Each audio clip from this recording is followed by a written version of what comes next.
Good afternoon. Every time.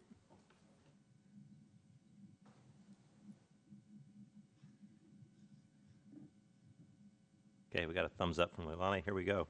Call the meeting to order for the May 25th special joint meeting of the City Council and Finance Committee. Madam Clerk, roll call, please.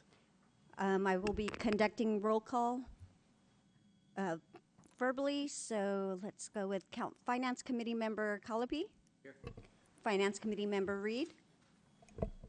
Present. He's via Zoom. Finance Committee Member Stapleton. Present. Finance Committee Member Tucker.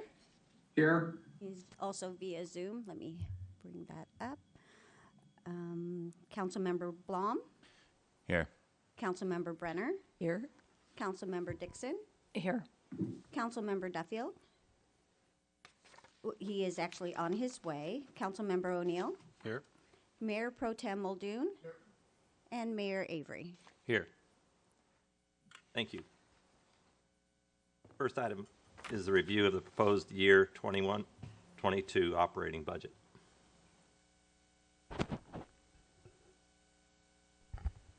Good afternoon, Mayor and members of Council. Scott Catlett, your Finance Director. So today we have brought before you a presentation on the budget for the upcoming year, which we're pleased to say is balanced and is returning service levels to a pre-pandemic level generally. We have emphasized the four overarching guiding development principles that have been used in the budget in recent years. In this budget, we've also focused on restoring the cuts that were made as a result of the COVID-19 pandemic and made an effort to address the Council's priorities that were articulated at the study session back in January on your strategic priorities. Just as at a high level, wanted to give you an overview of what we'll be touching on today. We do still forecast a strong budget surplus for the fiscal year that we're in right now.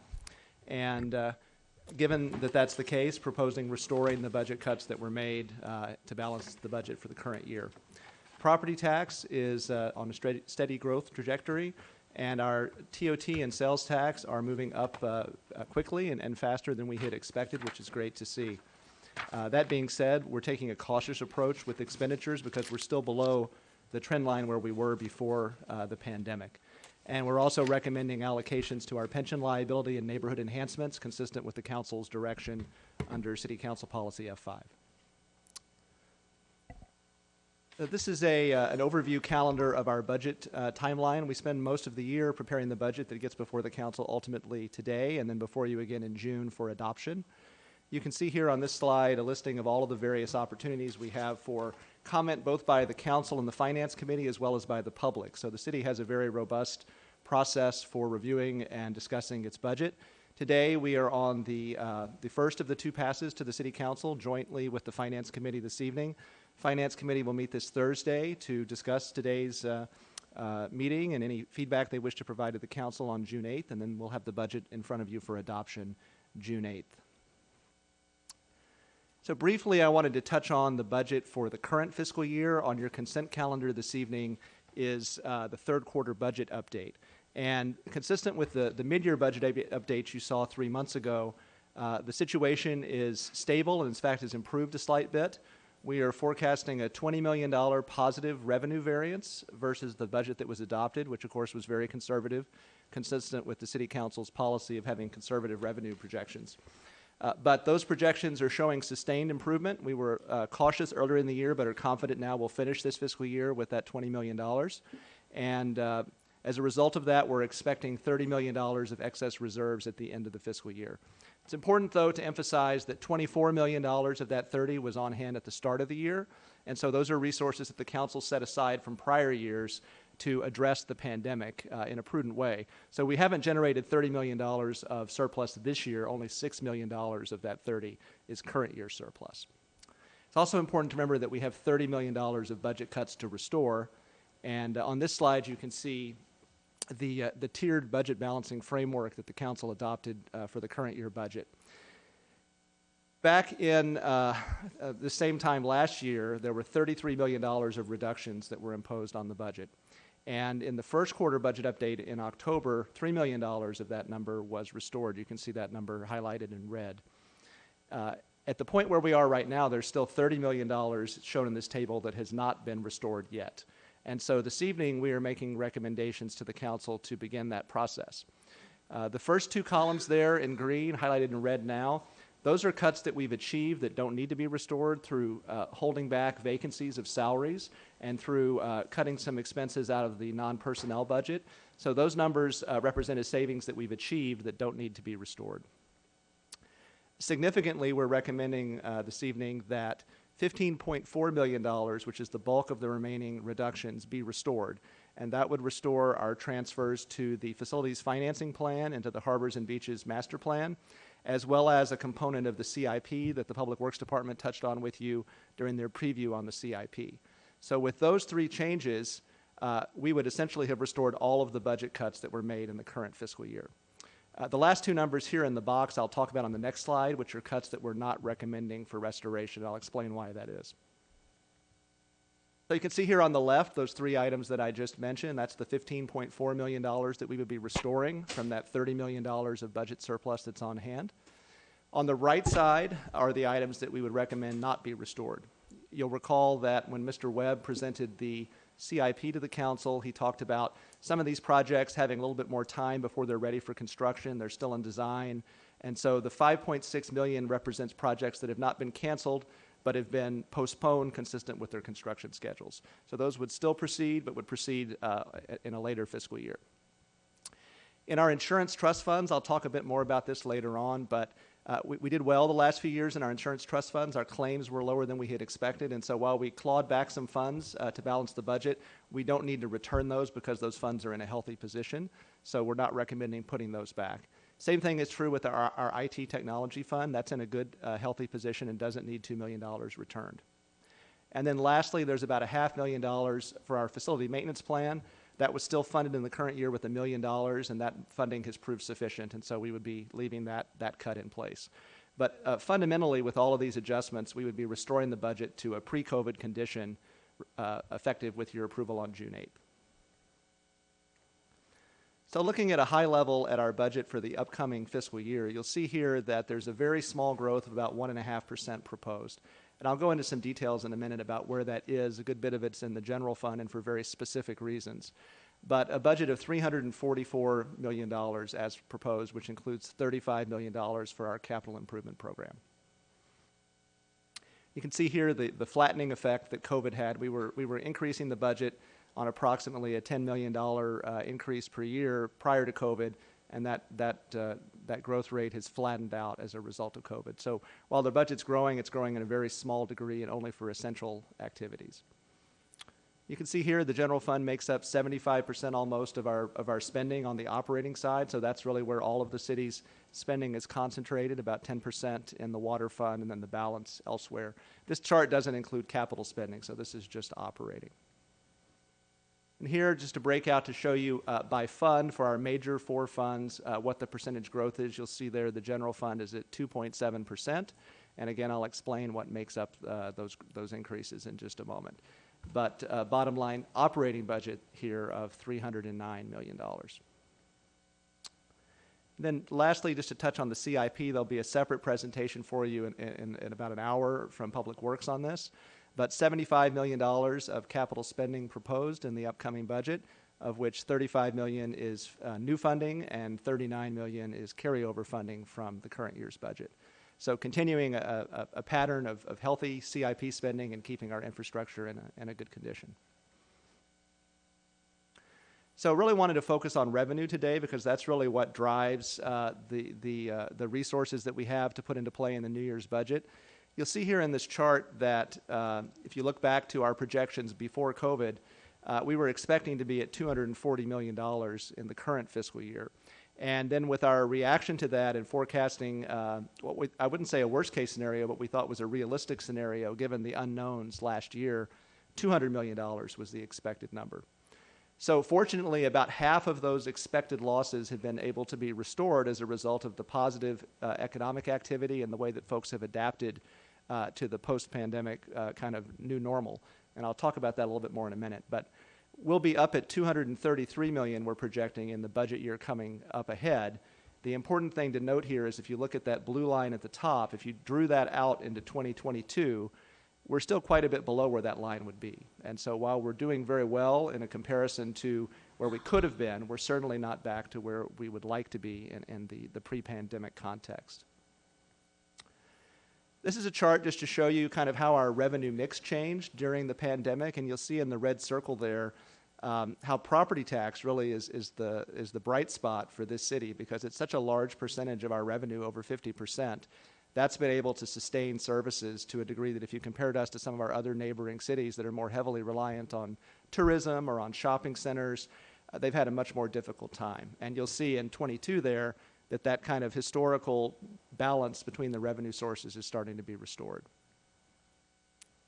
There's a lot of numbers on this chart, but just wanted to give you the growth factors here for each of them. You'll see property tax is up about 4%, the least affected in the pandemic, and then sales tax, again, coming back strong.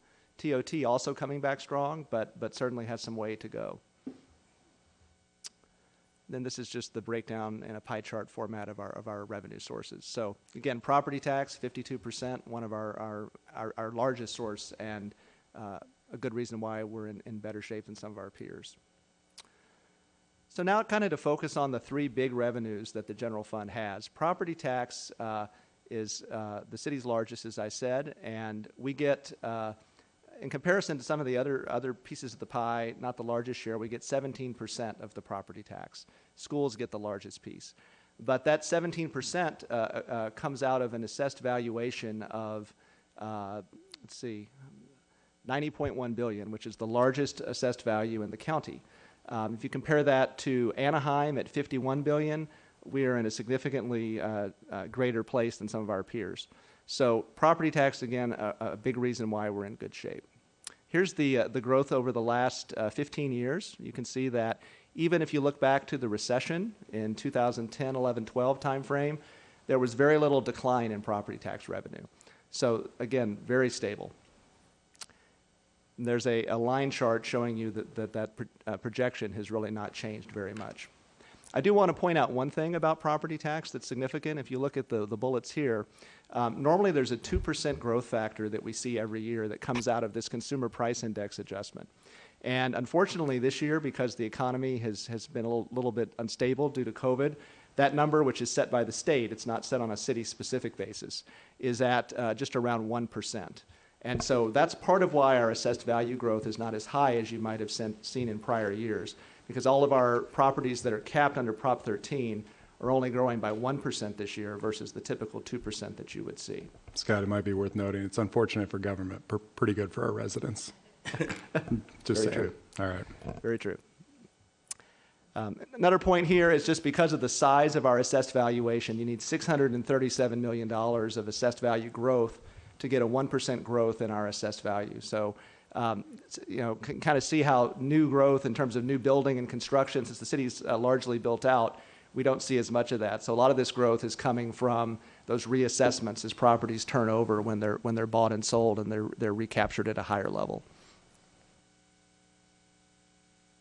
But looking at sales tax, we receive 1% of the 7.75% sales tax.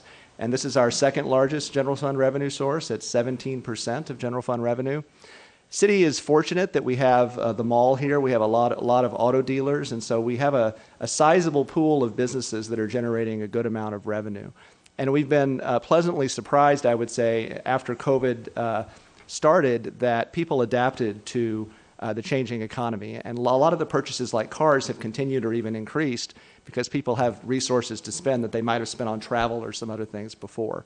And so sales tax, as you'll see when I get to the chart, is proposed to be up 16%. And that would actually put us at a peak. So we would be higher than where we were before COVID struck, which is the only revenue source at this point besides property tax that is kind of showing that full rebound to a pre-pandemic condition. You'll see here in the chart that we were expecting that we would be down at a pretty low level this year at 29 million. And we've actually ended up, we think, about 35, and then it'll be up at 39 next year. And that, again, is largely driven by this strong growth in the autos and construction areas. We're also expecting, based on our consultants' information, that restaurants will be back to 93% of the pre-pandemic level. So that's very encouraging to suggest that, you know, the economy is going to come roaring back and people are going to start being out in the community again and visiting those restaurants. And then, of course, with shopping habits changing, we did have some revenues that shifted from at our brick and mortar retailers to coming through the county and state pools. So you think about if you buy those new clothes online versus buying them here in a store, but we still get those revenues in a different fashion. And so that's come back as well, which has helped sustain us. Last of the three big revenues that I wanted to focus on is TOT. And I have a great chart here that the folks at Visit Newport Beach produce on a weekly basis, and this is actually a monthly chart that's in their weekly summary they put out. But it shows you over the last 2.5 years the level of hotel occupancy here in the city. And what's really important to focus on here is that orange line in the middle. Back in October, you may recall that I mentioned in previous budget sessions that we were right at around 60% of our pre-pandemic revenue. And then when the second stay-at-home order hit, that number declined. As of April, we're now just above 60% again. And so we were expecting to be back at that point at the end of the fiscal year, 2 months from now. So we're actually doing very well in terms of what we budgeted and forecasted. And assuming that that line continues forward and that people come back to our hotels and stay in the city, we are optimistic that the TOT revenue is going to return in the fiscal year ahead. You can see here, again, this is the most heavily impacted revenue source, but we're expecting it to go up 25% next year from that low that we're seeing right now. And there is some room for positive growth there potentially beyond that. And then here, lastly, you can see that chart. As I mentioned, we were expecting for the new year to be at 60% at the start of the year and then be at 80% at the end of the year. And assuming that that comes to fruition, we'll be at that $19 million number you see there in the chart. So this one is going to probably take another year or two to get back to that pre-COVID level, although we are optimistic because as people are returning, we still have those business travelers to get back. And so once they're here, those last few hotels will get full, and then hopefully the Fashion Island Hotel will reopen, and we'll be able to get back to that pre-COVID condition.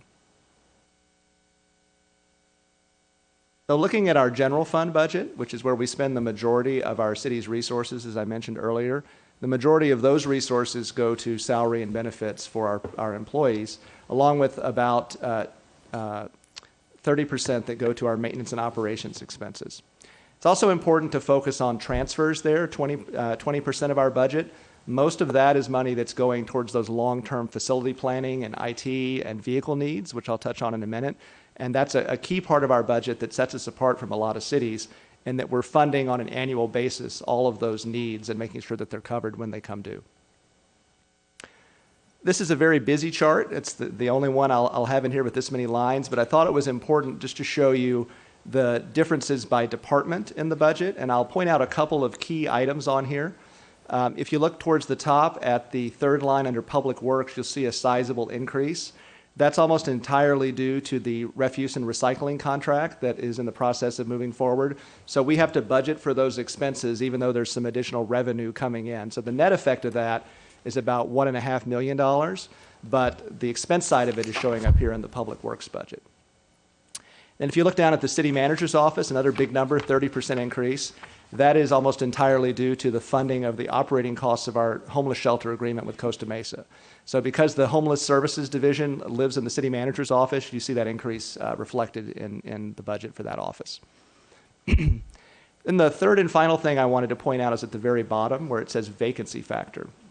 So you may recall earlier in the presentation I talked about how we had a hiring freeze in the current year that was designed to save us $2 million. In the efforts to balance the budget for the year ahead, we've maintained that $2 million vacancy factor in the recommended budget that's before you, with the goal of seeing that hopefully go away the year following. It would be a little bit more loosely managed in the year ahead, so we would view that as a vacancy factor as well as a non-personnel savings factor. We think given the level of savings we typically achieve in the general fund, which is north of $8 million, something like that this is achievable, but we're recommending leaving in that $2 million vacancy factor for one additional year. And with that adjustment, total budget of $226 million, which is about, again, 3% increase. You'll see that here on the chart showing that flattening from COVID and then now starting to grow a bit again. Another important factor we wanted to highlight is, I mentioned earlier, transfers, and those had been cut in the current year budget, and we've proposed this evening that those be restored. Those would be continuing in the New Year's budget, so our transfers to capital, our transfer to the facility finance plan, and to harbor and beaches, all three of those would be back at their full level. We are recommending removing the 800 megahertz radio transfer, which is a fund that covers our public safety radio system. The county has changed how they collect those resources, and so they'll be billing us on an annual basis for those charges rather than us saving for them on our own. So that's not something we don't need to do anymore. And then just looking briefly at internal service charges, I thought it was important to focus on a couple of things here, specifically related to our funding for equipment and vehicle replacement. So we've included an additional $1 million roughly in the vehicle replacement category, and the result of that is that we'll be at 100% funding going forward for the vehicle needs that we have. So we did a comprehensive analysis on the funding that we needed to put into that account, and with this change, we believe that full funding is now provided so that as vehicles need to be replaced, there'll be adequate funds on hand. You'll also note down under insurance that there's a fairly significant decrease, and I wanted to comment on the reasons for that. We are fortunate in the last few years that we've built up a healthy reserve in our insurance trust funds, and so we're recommending slowing down the contributions there to draw down on that excess balance there. So we'll be reducing these transfers for 1 to 3 years until that surplus gets to a smaller level, and then we would move this number back up. But this is just designed to avoid over-collecting resources for those claims. And lastly, on the general fund, I wanted to focus on positions. So you'll see here that for 2022, we're projecting an additional 2 positions to be added to the city. And you can see here in the highlighted boxes that one of those would be in community development, and the other would be under other funds, which is in the harbor department. There's also some part-time changes proposed, and I have a slide in a second that I'll go into those. So the only real additional full-time position is in the harbor department, and I have a slide in a minute that'll talk more about what this position would do, but that's for a full-time permit technician in the harbor department. The other full-time position is actually a change of a contract position to a city position. So this is no increase to the budget. In the net, we would be decreasing our contract expenses and increasing our personnel expenses to replace that contractor with 1 full-time staff member. And then in Public Works, we have a proposal to, again, offset contract expenses with the addition of some part-time maintenance aides. This is designed to increase the quality of service that we have with some of our cleaning efforts. So this would be, again, using part-time city staff in place of contract labor, but at essentially no net increase to the budget. There's a small adjustment to kind of synchronize what we're actually spending with versus what was budgeted. So it wouldn't be an increase over what we are spending, but a slight increase over what we have in the budget currently. And then lastly, there are some positions that were added in recreation and senior services mid-year, and so we're just reflecting those in the budget for the new year is now added. So looking at the program enhancements, as I mentioned, this is a lean year for the budget. And so we've really tried to focus on just the bare bones increases that are designed to address the council's key concerns that you articulated at the budget study session. First one is the refuse and recycling contract. I just wanted to mention that. That's not really a program enhancement, but as I said earlier, that's in the budget at a net impact of $1.5 million. And then we have the homeless shelter funding in here with $500,000 coming from the general fund. The balance of that is coming from the Hogue Reserve, the funds we get from Hogue every year during the term of that agreement. And at least in the current year, that's going to cover $500,000. On an ongoing basis, we'll cover more like $300,000. So we will need to increase the general fund allocation in future years. But this year, it's $500,000. 2 items I want to talk about briefly because they'll be discussed in the next study session item when we talk about beach service levels, but included already in the budget that's in front of you is an additional level of funding for weekend and evening code enforcement. So that covers $120,000 for 7 days a week of coverage during the summer season, and then some additional coverage in the lighter season of the year.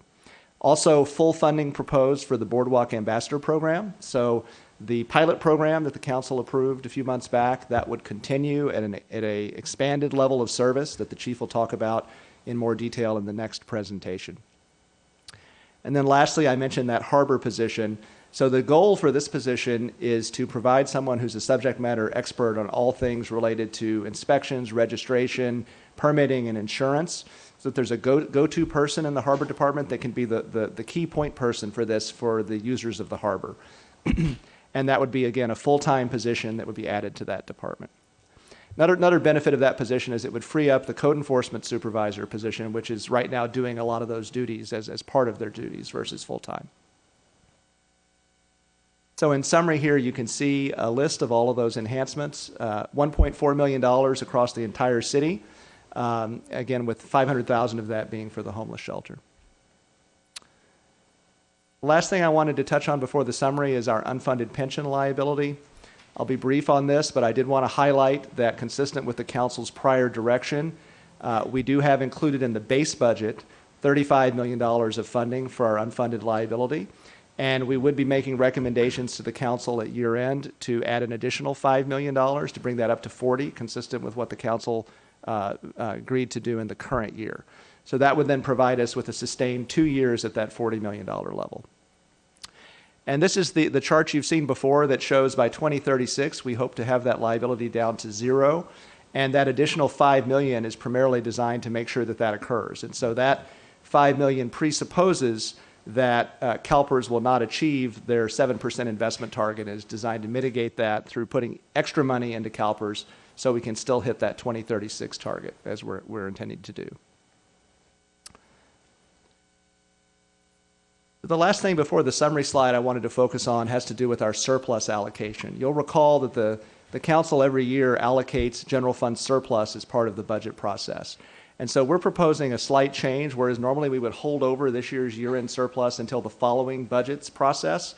We're recommending coming to the council instead in September, October timeframe when we close out the books for the current year, which will then allow us to use those funds more quickly towards our pension liability, and also then have those funds set aside for next year's CIP in advance. So Public Works will know how much they have to deal with for purposes of neighborhood enhancement. And on this slide, we wanted to just talk in summary about what money would be coming out of that surplus. So I mentioned earlier $15.4 million. And so that's the biggest chunk of what we would do with that $30 million, and that would restore those budget cuts in the current year's budget. We're also recommending, and you'll see in the CIP presentation later, $1 million to be set aside for permanent supportive housing as one of the funding sources for that project, and $650,000 for continuing the city's multi-year funding for the general plan update. Then lastly, there's a small allocation to offset the business license waiver program that the council approved, which was intended to be funded from the surplus.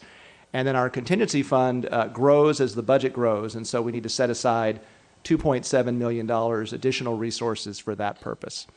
So that will leave, at a minimum, $10.8 million for the council's deliberation at year end, which, if consistent with last year, $5 million of that would go to CalPERS, and then there would be about $5.8 million left over, which would be for any purpose the council wished to use it for, perhaps neighborhood enhancements and other infrastructure. Do want to mention that, as in most years, we have a larger savings typically. We're only forecasting $1 million of savings in this number. So if our savings, for example, is $5 million at year end, that number would grow by another 4. So we would expect that we'll have larger year end savings. And so that $10 million number will probably be larger when we come back to you in a few months, and you'll have a larger number that you can discuss what you'd like to do with. So bottom line summary here for the general fund, it's a balanced budget, $246 million of resources coming in, and $246 million of resources proposed for expenditure or transfer. And as I mentioned just on the prior slide, that $10.8 million number is subject to change based on how the year finishes out. Do want to point out that what's not in here right now is federal funding. We were fortunate to receive $10.1 million from the American Rescue Plan Act. And while it's a smaller allocation than a lot of our neighbors receive because of the way the funds are allocated, it is fortunate that we got that allocation. We received just last Friday the first half of these funds. They're actually here now since we put this slide together and have been set aside for the council to discuss at a subsequent meeting. The guidance that's out, although we have gotten some preliminary guidance, it's lacking in detail. And so there are folks who are working at the federal and state level to get that guidance clarified so we can get some better sense of how we can spend that money. In particular, it's designed to offset revenue losses as one of the possible uses, and there's some fairly complicated calculations that are needed to determine what constitutes a revenue loss. So we're seeking clarification on that because it's not as simple as looking at a single revenue source. They aggregate them together in a fairly complex way. So staff is working on that, and we hope to report back to the council soon about it. So in recap, we're forecasting a strong budget surplus for the current year. Returning those reductions to the budget and restoring the budget to a pre-COVID condition, recommending for adoption a balanced budget for the year ahead, but with revenue that's recovering but still at not at pre-COVID levels, and recommending at year-end that focus on the pension liability and on our CIP. And with that, I'm happy to answer your questions. Thank you. Questions?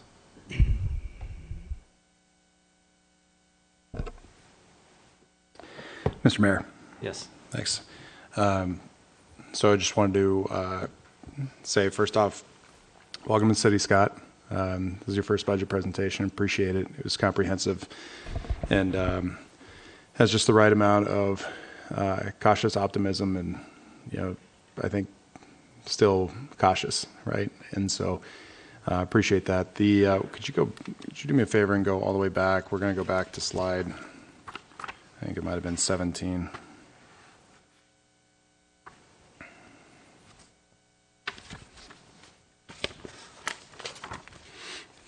That was a good guess.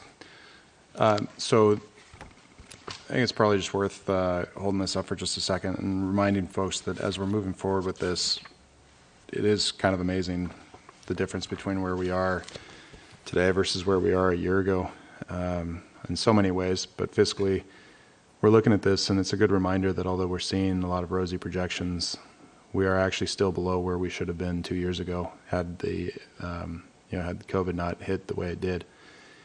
So when we're looking at the analysis on this, obviously a lot of our projections dealing with CIP and dealing with budget, and our largest budget items, of course, being salary and benefits, that while we were projecting out and trying to determine a lot of our costs, we didn't anticipate, obviously, a black swan event. So the fact that a year ago we were looking at and adopting a budget that showed less than $200 million in revenue, and now we're projecting back up to 233 is great if you look at it in a vacuum, and not great when you look at it in a historical perspective. So I want to make sure that while we're kind of looking through this and trying to make decisions on what to go forward, we don't make the same mistake that it seems like some of our counterparts in the state are making, using one-time funds for ongoing programs or creating new programs that are going to have ongoing expenses by using one-time funds. And so I appreciate the use of one-time funds on a one-time basis. I'm sure that as we are talking about both the federal funds that we were just talking about, as well as the the potential for neighborhood enhancements, that we continue to do so and think about those as one-time funds. The unfunded pension liability discussions are really important, and we continue to get out ahead of them. I think it's probably worth reminding everyone that we've basically treaded water now for years on unfunded pension liability, despite the aggressive nature at which we were taking the discretionary pay downs. So what that means is that while we've been treading water, other people are sinking. All you have to do is look around at a lot of other cities, including cities within our own county, that are seeing extraordinary growth in their unfunded pension liabilities, which is going to start crowding out services very quickly, as well as South County cities. And I know I'm really preaching to the choir on this, but I have to say this over and over and over again, because for some reason people like to compare us to South County cities when they're talking about unfunded pension liabilities.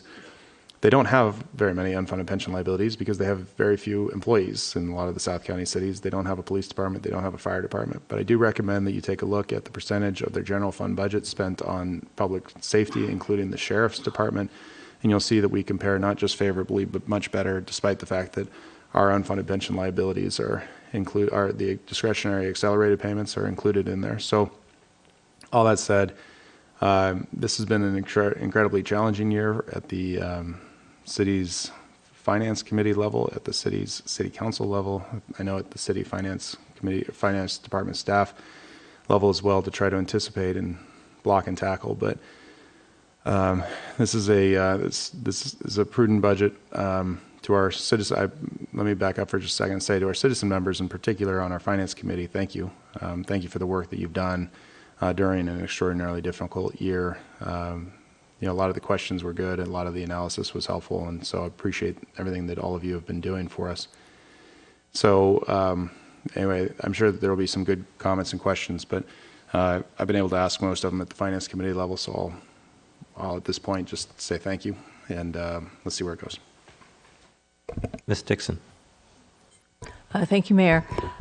Well, I concur. I just want to say appreciation to staff and to Grace and how she managed through an extraordinarily difficult year nationally from many cities. And even if we had not received the $10 million because we haven't factored it into your budget planning, we are still doing exceptionally well. And as Scott mentioned, thanks to our robust retail sector and property taxes. I always thought our property tax percentage was like 16.1%. I didn't think it fluctuated, but if it's 17%, I'll take it. But I thought it was in the 16%. So does that change at all? I don't think it would. That's from our consultant HDL, so it's the number that they gave me. That's interesting. Oh, that's good. Just a follow-up question on the contract employees, and I understand the principle and support the decision that's lower cost to bring in an employee, I presume under PEPRA. Is that correct? If we're bringing on a new full-time employee to replace a contract? Yes, and I think in this case, it would be PEPRA. The reason it wouldn't be is if somebody was hired who had been in the PERS program within the last 6 months, so generally that isn't the case. And we don't anticipate that in here, so it would likely be a PEPRA employee. On the subject of contract employees overall, we've been watching this since AB 5 and to some other new state laws. Are we okay on contract employees versus full-time? Are you still looking at that, or just what's the status? I think we're very mindful of that. There continue to be legislation. We continue to see PERS looking very closely at that to see, the definition of contract versus an actual employee, and that is something that's been a focus at the state government level as well as at the federal level now too. Yeah. So we continue to look at that and monitor for our employees. Okay, and what about, aside from the $10 million that's coming in, you've been tracking our overtime costs and other COVID-related expenditures. I see that in other parts of the budget. So have we recovered all those costs one way or the other? We certainly put our requests in. We're very aggressive about that for our FEMA reimbursements. I think there were some adjustments to what we could reimburse for. I think it became more generous under the new administration, so we are certainly looking at that to make sure we have our full costs. And also, there are additional costs that are still to come. We obviously are putting quite a bit of work on vaccination clinics, so we certainly do intend to seek reimbursement where we can for those. But we also do find, I think generally, both at the federal and state level, it's a bit slow in when the actual funds come back for that reimbursement. So I don't know, Scott, if we have funds that we have actually gotten in reimbursement actually in hand. I don't believe we've got any money back from FEMA at this point, no. No? Okay. All right, well, very good, and I congratulate you and commend you for keeping a tight ship for the past year under very difficult circumstances and reduced employee count and just doing the right thing. So thank you both. And Scott coming in the middle of the year like that. So thank you for your heroic efforts to maintain a balanced budget with just a slight modest increase, and we're still afloat, well, comfortably so. So thank you very much. Mr. Muldoon. Thank you, Mr. Mayor. I like slide 17 as well. It's a good visual to what you can see happen and what could have happened in a bad scenario and what's supposed to happen in a good scenario. What's interesting is that if you were to look at the 233 or somewhere between 233 and 220, and add the 10 million from the feds, minus inflation, it almost makes up for what we thought we'd get. But I think what we see on the council that maybe others in the city don't see is that other cities are really struggling with their budgets, and we're not. So great work to the staff. Thank you to the citizen volunteers as well for your commitment to putting the time and effort and working with staff. Great work for all of that. It's a promising future. We're very fortunate here in Newport Beach. Regarding the $200,000 for boardwalk ambassadors, I'll probably be contending that in the future, at a future time. I think it's a total unnecessary expenditure. I'd rather see those funds spent towards people who have the right to use police powers. But other than that, everything that you said, I enjoyed hearing. Thank you. Thank you. Do we have any other council comments? Actually, just one quick question. Scott, when we were talking about the staffing, and one of the things we mentioned, I apologize, it just came to mind, I forgot to mention. You mentioned harbor.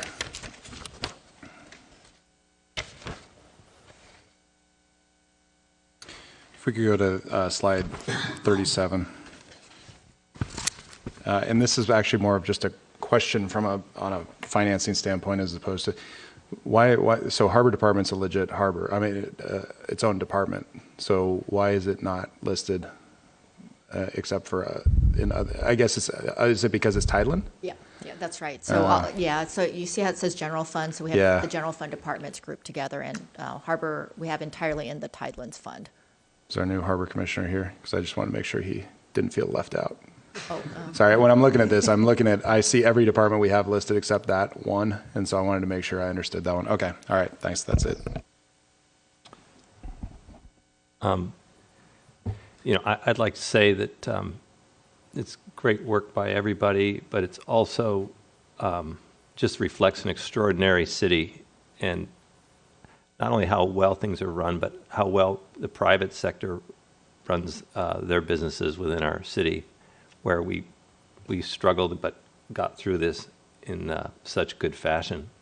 So this is just a reflection of good decision-making, I think on all levels over a period of time, and the whole culture we have of running the city and being really tight with things, for instance, on the hiring side. Really, it's so easy to slide into go into excess on that regard, and then of course it just adds to the pension liability and the rest of it.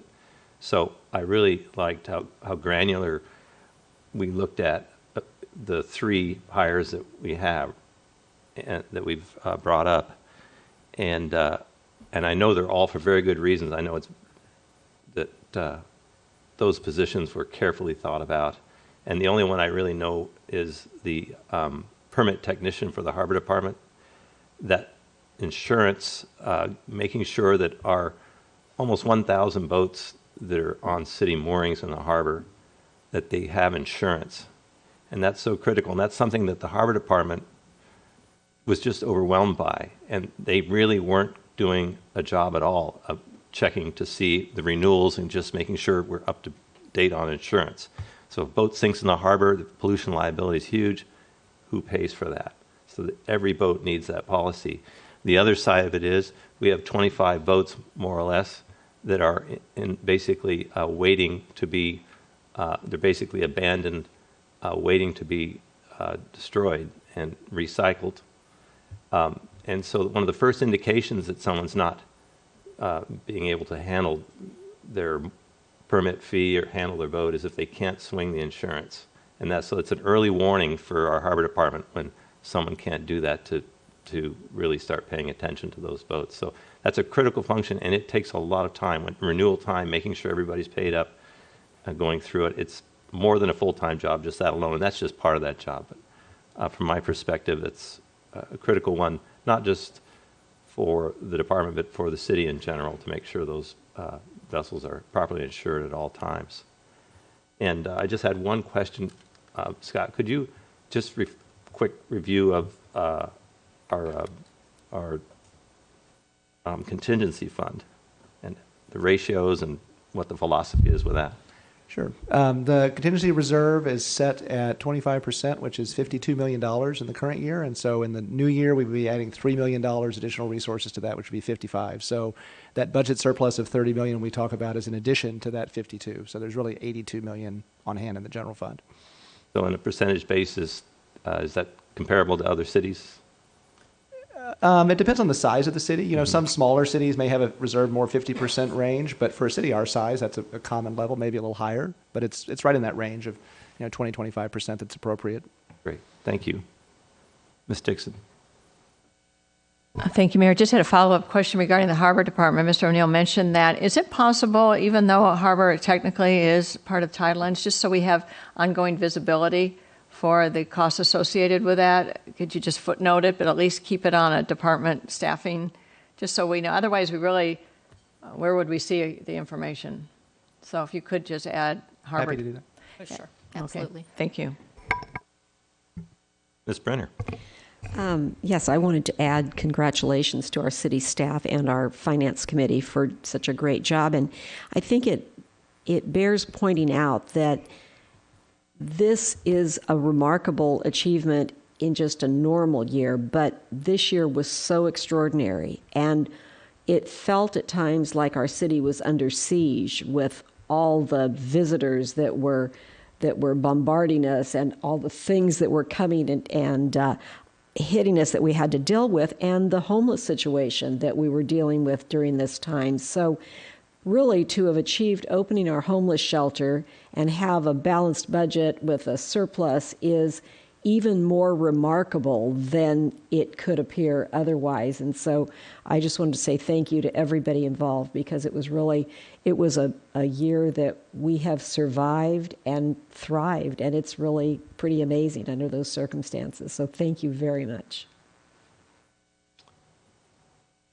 Thank you. Any other comments or questions from council or the finance committee? All right. We'll move on to public comments for those in the council chambers and then on Zoom.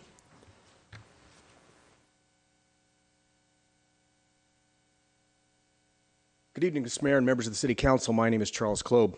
I want to ask a question of Scott, if I may. It's my understanding that sales tax on automobiles purchased by Newport Beach residents flow to the city where the residence is. Conversely, if a Costa Mesa resident buys a car from Fletcher Jones, the sales tax floats to Costa Mesa. If that's true, then the increase in sales tax from autos is largely the result of Newport Beach residents buying cars, not necessarily in Newport Beach. Thank you.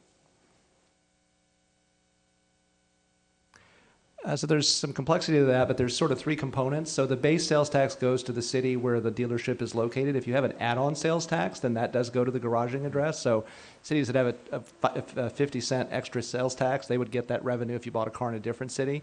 And then I believe leased cars, the revenue from the lease goes to the city where it's garaged as well. So depends on the type of sale we're talking about. But in general, our dealerships, when they sell cars, that money comes to Newport Beach.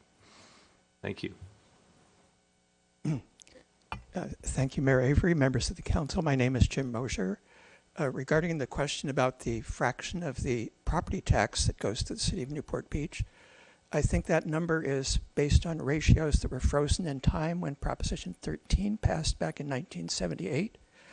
And just as I may have a different ballot than somebody a block away based on different districts that I vote for, the number can be quite different from one property to another within our city. So there's a considerable range. And the 17% is just, I believe, a citywide average, probably weighted by how much tax is being paid in different years from those different areas with different ratios. So I think there's a considerable fluctuation. Second, on slide 32, we saw a breakdown of expenditures by department, and our finance director pointed out the reason for a 10% increase in the expenditures for the Public Works Department. I noticed here that there's a 10% reduction, which was unexplained for the city clerk, and moreover, I noticed the city clerk's budget seems to fluctuate from year to year, up and down by 10%. So I'm wondering if we have any understanding of why, other than being a small budget, why it's more variable, less stable than the other departments. The main comment I wanted to make is that I believe the council members and the finance committee members have a printed copy of the budget detail book, and I just mentioned for the members of the public, trying to navigate through that book online as a PDF is rather challenging. And to the city's credit, for the last several years, it has supplemented that with a online interactive open budget website that lets people interactively query the budget for different things. I looked at that this afternoon. I was surprised to see that the expense data for our current budget year apparently has not been updated since last October. So people looking at that have the impression, in spite of being almost at the end of the year, that we've spent almost nothing towards our budget. And this proposed budget that we're reviewing today does not seem to be added to that. I thought it had been available in past years. So I'm wondering, number one, is the expense data going to be updated? Number two, is the proposed budget going to be uploaded to that so people can do it? One of the things it allows the public to do is to sort through the budget in different ways than you can easily do from the printed book. One of those I tried this afternoon was to look at what it calls grouping things by expense group, going through all the categories. I found that our current budget, the proposed one, is not there. Last year's budget, and it seemed pretty common, the expenditures for all departments for supplies and materials were about 20 million. The expenditures for professional services and contract services were about 33 million. And the comment I wanted to make to the council is we have a policy in our city charter, or actually a requirement, that we give preference in ordering supplies and materials to Newport Beach-based companies. And since the council is interested in promoting the recovery of our businesses, should we be considering such a policy for those professional and technical services as well, so that when we have a choice, that we choose a Newport Beach-based company for those, not just for materials. Thank you. Thank you. Do we have any other public comment from the community room? Any comment on Zoom? Okay, seeing none. Any further comment from council? Any directions to staff? All right. Seeing none, we'll move on to number 2 of the session, review of resources and service levels to maintain city beaches. Yes, thank you, Mayor. I'm going to start off this presentation and just set the context for it, and then you'll see a couple of our directors as we go in depth a little bit into different areas that go into maintaining our beaches. So just hanging on just a second to have our presentation come up here. There we go.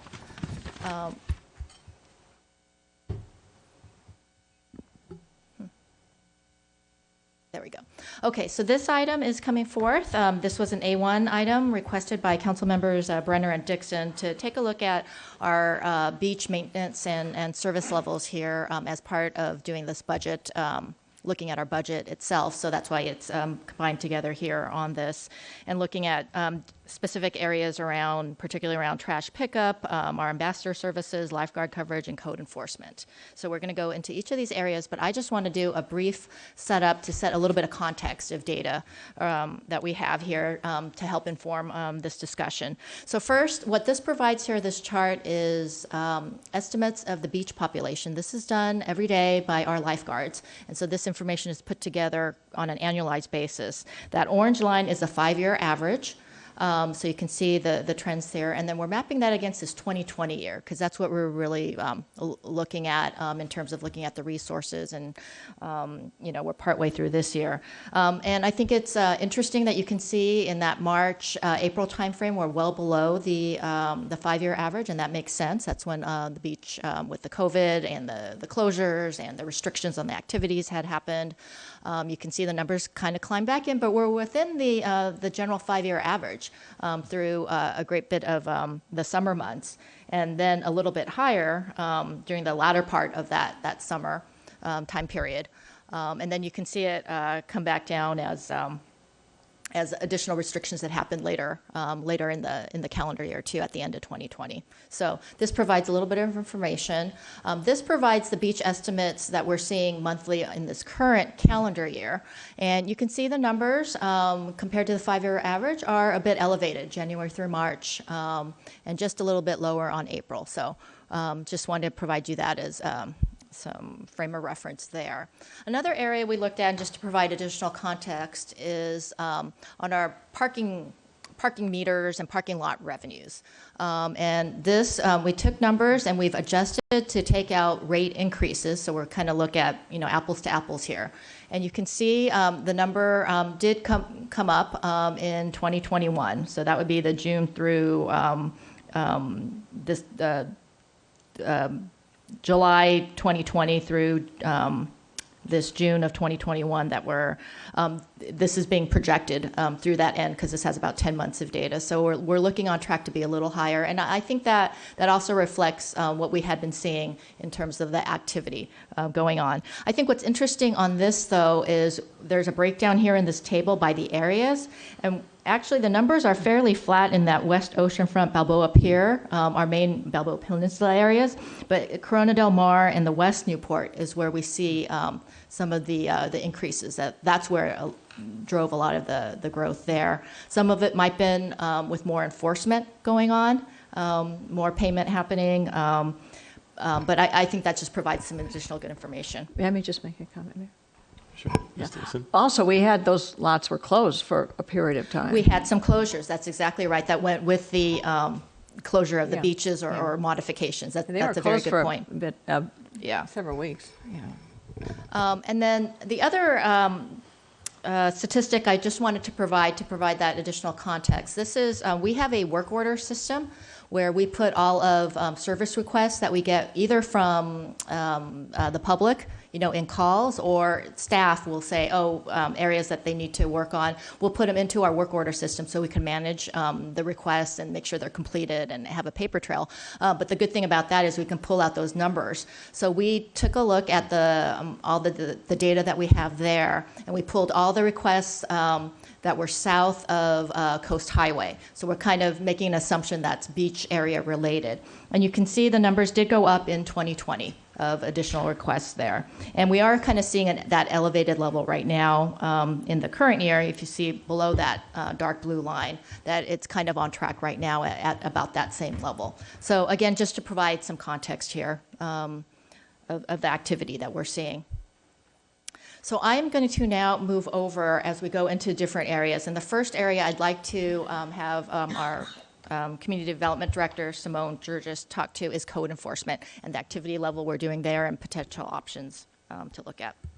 Thank you. Good evening again, City Council members. So talk about code enforcement, and really the questions to the council is, do you want to increase any code enforcement staff?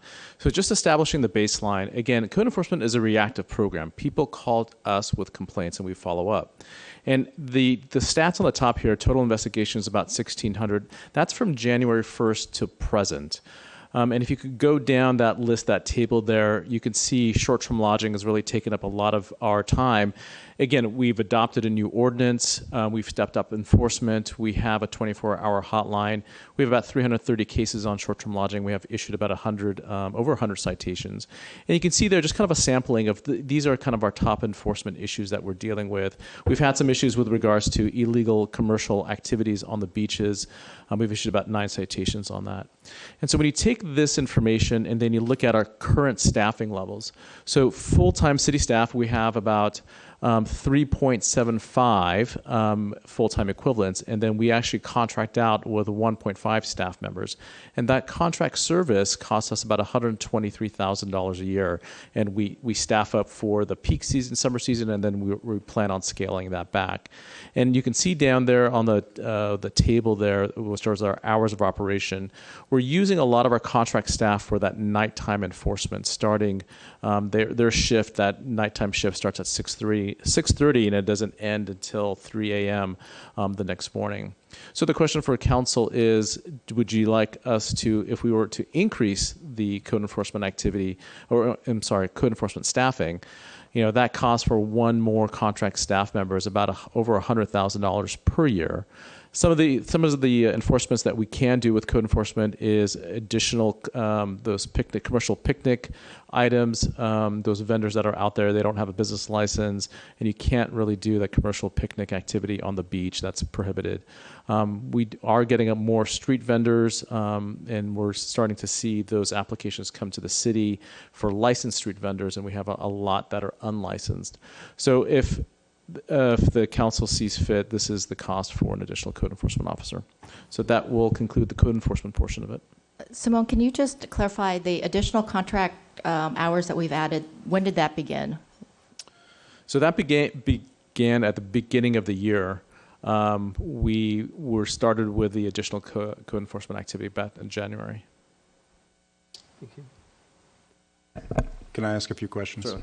Can we go back? Actually, just on this slide, the total is 6.5, not 4.5. Correct. Thank you. Okay. And then let's go back a slide. Let's go back another one. So on this one, how many of the short-term lodging cases are on Newport Island?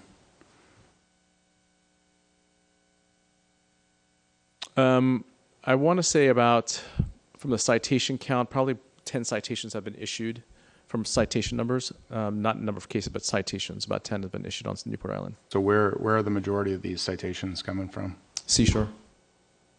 Interesting. Okay. Huh.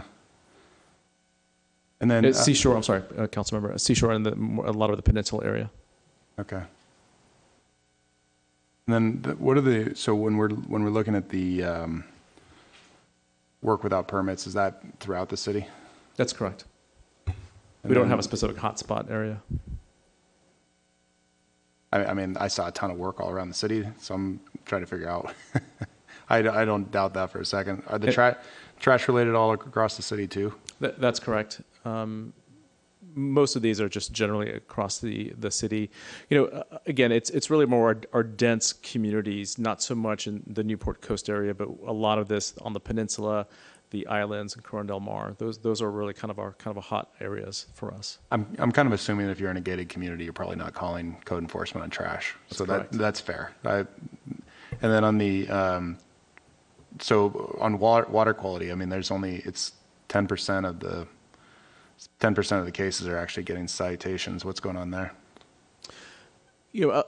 Not everybody that violates the code gets a citation. We do that for short-term lodging. There's no warning letter. If we see a party or loud music after hours, we issue that citation. For water quality, trash-related, we start with a warning letter.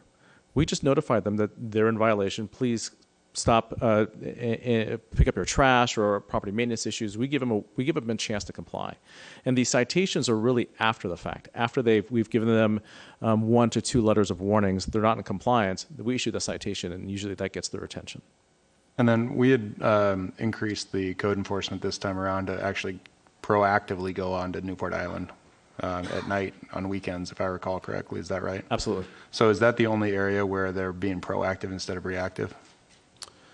Again, we are, when I say proactive, I mean, we drive through Newport Island we make the rounds going through there.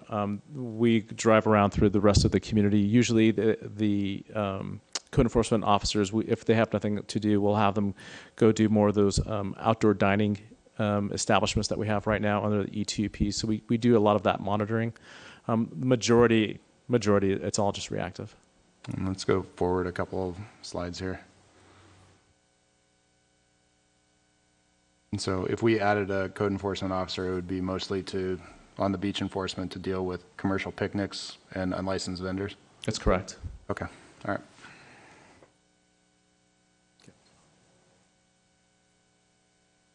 Ms. Dixon. How many unlicensed vendors are we dealing with? I don't have a stat, but we deal with a lot, especially now that we're going to have the kind of our peak season coming up. There's a lot of complaints that we get, but we share that enforcement with police and code enforcement. So it's seasonal, and unfortunately I just don't have a stat for you. Are these vendors selling swimming supplies or beach supplies on the beach, or are there are they giving surfing lessons and they're not licensed or permitted, or? No, it's not the surfing. It's not a service. Usually, it's any type of trinkets, novelty items, beach supplies, food. We see a lot of that also. Kind of a wide range here of So actual goods. they're unlicensed and then directly competing with our own retail establishments in That's correct. in the beach areas, I see, who are licensed and permitted. Correct. Okay, thank you. Simone, I have a question also. I didn't wait for the mayor to recognize me. It's okay, jump right in. Thank you. I want, for the public's information, I wanted to clarify these vendors that we had to allow on our sidewalks, if they're licensed by the city, they're supposed to be moving vendors. They're not supposed to be set up in a location on our sidewalks, correct? It's different in different parts of town. On the residential streets, they have to be moving. There are areas by the beach where they can be stationary, so it is different in different parts of the town. We haven't permitted very many. I want to say 2 to 3 street vendors actually have a permit, have provided the insurance. So we don't get a lot that request the permit. We get a lot more of the illegal side. So, for instance, there was one I saw selling sandals above Big Corona, but she had a truck that people could still navigate the sidewalk. So are people allowed to block the sidewalk? No, they can't block the sidewalk. They have to allow at least a 4-foot clearance. Okay. So if people stand on the sidewalk all the time, but it's that clearance that we need to maintain. It's that 4-foot clearance. So a 4-foot clearance is required That's correct. in case someone needed to report something to code enforcement? Correct. Okay, thank you. Ms. Dixon? One more question. On those vendors, so if we're not being if staff can't always be everywhere, every time, how do you get reported on this? So our residents, is this really a public message to residents that if they see, how would they know if it's unpermitted, or should they just call, and where do they call? That's correct. I think they just go ahead and call anyways without trying to figure out if they're permitted or not. It's just our code enforcement number is the best number to call. So if there is a street vendor with a push cart or a truck, they should just call. That's correct. Because we've permitted so few, and so the likelihood. Correct. The likelihood is that it's unpermitted. Okay. All right. Thank you. Thank you. Do you have any other questions from council? Mr. Blom? So I'm sorry, Simone, just real quick. So the $250,000 is to deal with picnics and people selling on the beach predominantly for this extra contract employee? It's an extra $100,000. Okay. So 'Cause we 104 per year minus, okay, got it. So $100,000 for, do you guys currently have a problem with our enforcement of picnics and vendors? When you talk to our when you talk to our code enforcement staff, they don't feel that they have a direct problem. If the council would like us to do a little bit more proactivity, we do get complaints about the commercial picnic activities on the beaches. So, and again, we can't be everywhere. So we're very reactive to it, but there are vendors that are operating with us without us knowing. So this is more a push for proactive enforcement I would rather think so. than our traditional style of reactive enforcement. Correct, I would think so. Wonderful. I appreciate that. Thank you. And Ms. Dixon? Mr. George, just one more. What I'm hearing from residents who are calling and complaining is that many of these, or all of these picnic activities are bringing alcohol onto the beach as well. No, it's true. That's true, exactly. And also they're negatively are taking away business from our local businesses, our local restaurants. That would be correct. Oh, okay, thank you. Simone, are police responding to noise complaints, like from an Airbnb, or is this all, our code enforcement is handling it all now? So it is definitely shared responsibility. So primarily it's the code enforcement, and ideally our hotline would call the emergency contact, the property owner, and say you have a problem. They would make repeated attempts to call the property owner. If after 3 attempts of trying to get hold of the property owner, there's no response, they would automatically call the police department. So police department is becoming much more involved with our short-term lodging. At the same time, we have code enforcement out there that it gets automatically called. So you have basically two different agencies that are responding. But again, it is mostly trying to let the property owner respond first and code enforcement to respond first before it goes to the police department. So the number of cases that were shown, 1,600, that's basically a call? That's correct. Okay, and then... A call and an investigation by staff. And do we have, how much data do we have on that? Has it been a year-over-year increase, or has it been... If we can go back one slide, Chief. All right. One more slide. So it's been pretty consistent.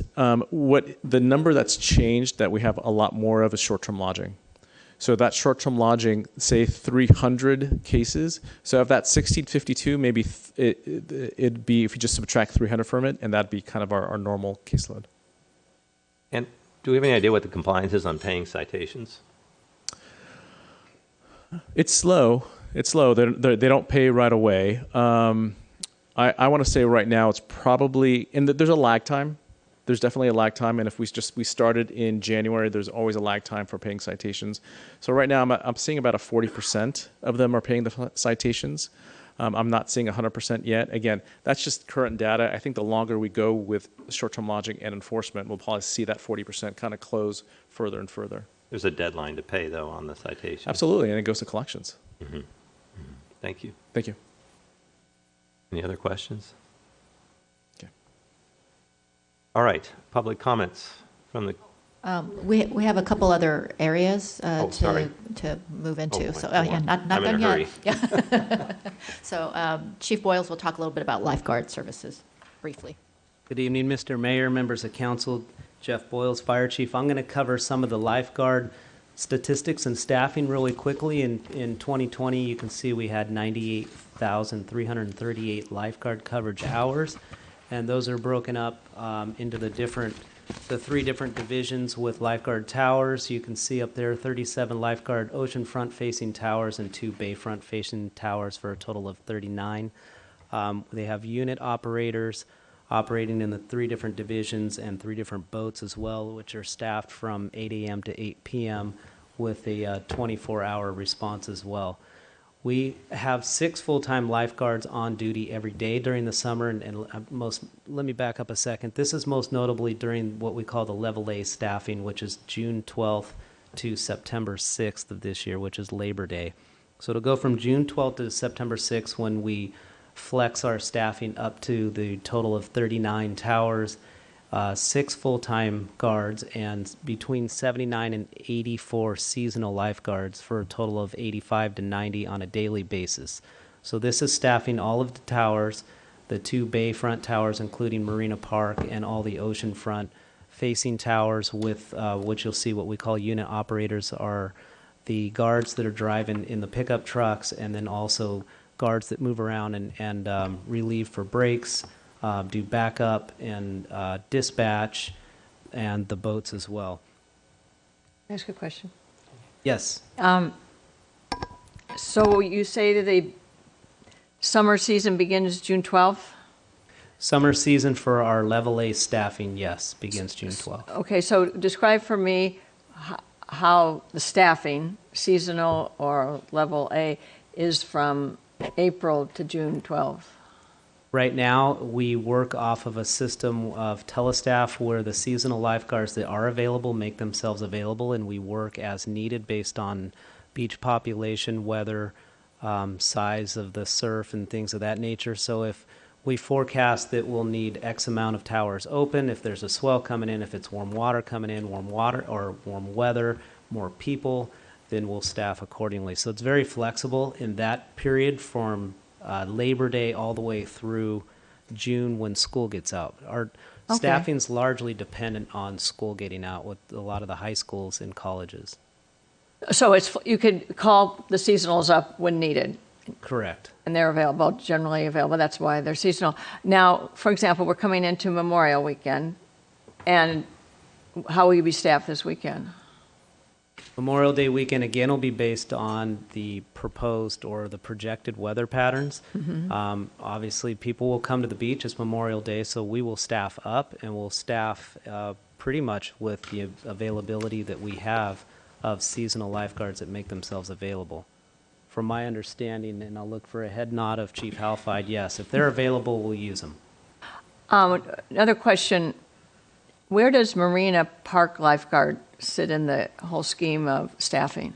Marina Park from Level A staffing, June 12th through September 6th, will be staffed 7 days a week with 2 lifeguards during the summer. Correct? 2 lifeguards during the weekends, Friday through Sunday, but 1 lifeguard. It's staffed 7 days a week with 1 lifeguard, Monday through Thursday, 2 lifeguards Friday through Sunday. So before June 12th, and then on a nice February, March, April, May day, so Mr. Halfide and staff will look at all the families that are on the beaches at Marina Park, and they may bring out the seasonal guard if situation demands it? Yes, absolutely. The oceanfront towers take precedent. That's where the greatest danger lies. However, if we deem that there's a lot of people over at Marina Park and the staffing's available, we'll staff that as well. Is staffing ever not available? I mean, you've got how does many are happen. seasonal? You've got a total is 79 to 84, or do you have more than that on the seasonal list? We have seasonals that also help down at junior lifeguards, so that takes away from a large part of the seasonal staffing. That's a whole separate segment Sure. of the seasonal staffing, and then we have some reserves and cadets as well. Okay, new subject. What about at the Wedge on big wave days? What happens there? Even that could be in the middle of February, January. What happens? Do you put an extra SWAT team down there? If the wedge is big in February, we'll staff it. Yes. All right, so then that's great. All these are good answers because where the need exists, you will Right. deploy the resources. We have some seasonals that make themselves readily available basically year-round, and those are the ones that we'll use when the wedge is big or when the weather's warm on us in March or during spring break. And we used quite a few of them this year for the vaccination clinics and things like that. So they're pretty flexible. We can actually infuse them into the fire service side as well to use for mail couriers. So we use them in a variety of different roles. Are you ever constrained by budget in that, we've hit our budget, we can't bring on the seasonals, and it's the middle of March and a 90-degree weekend? No. Okay, that's good. I mean, you'll bring them on board Right. if if the crowd and the demands require that. Right. Okay, that's good. That's the answer. Okay, all right, thank you. Okay, continuing on through the enhanced lifeguard services, Chief Halfide and his team put this together as just an option for enhanced service level to throw it to you. And from June 12th through, and that says September 7th, I know, but we just caught that. It's actually the 6th.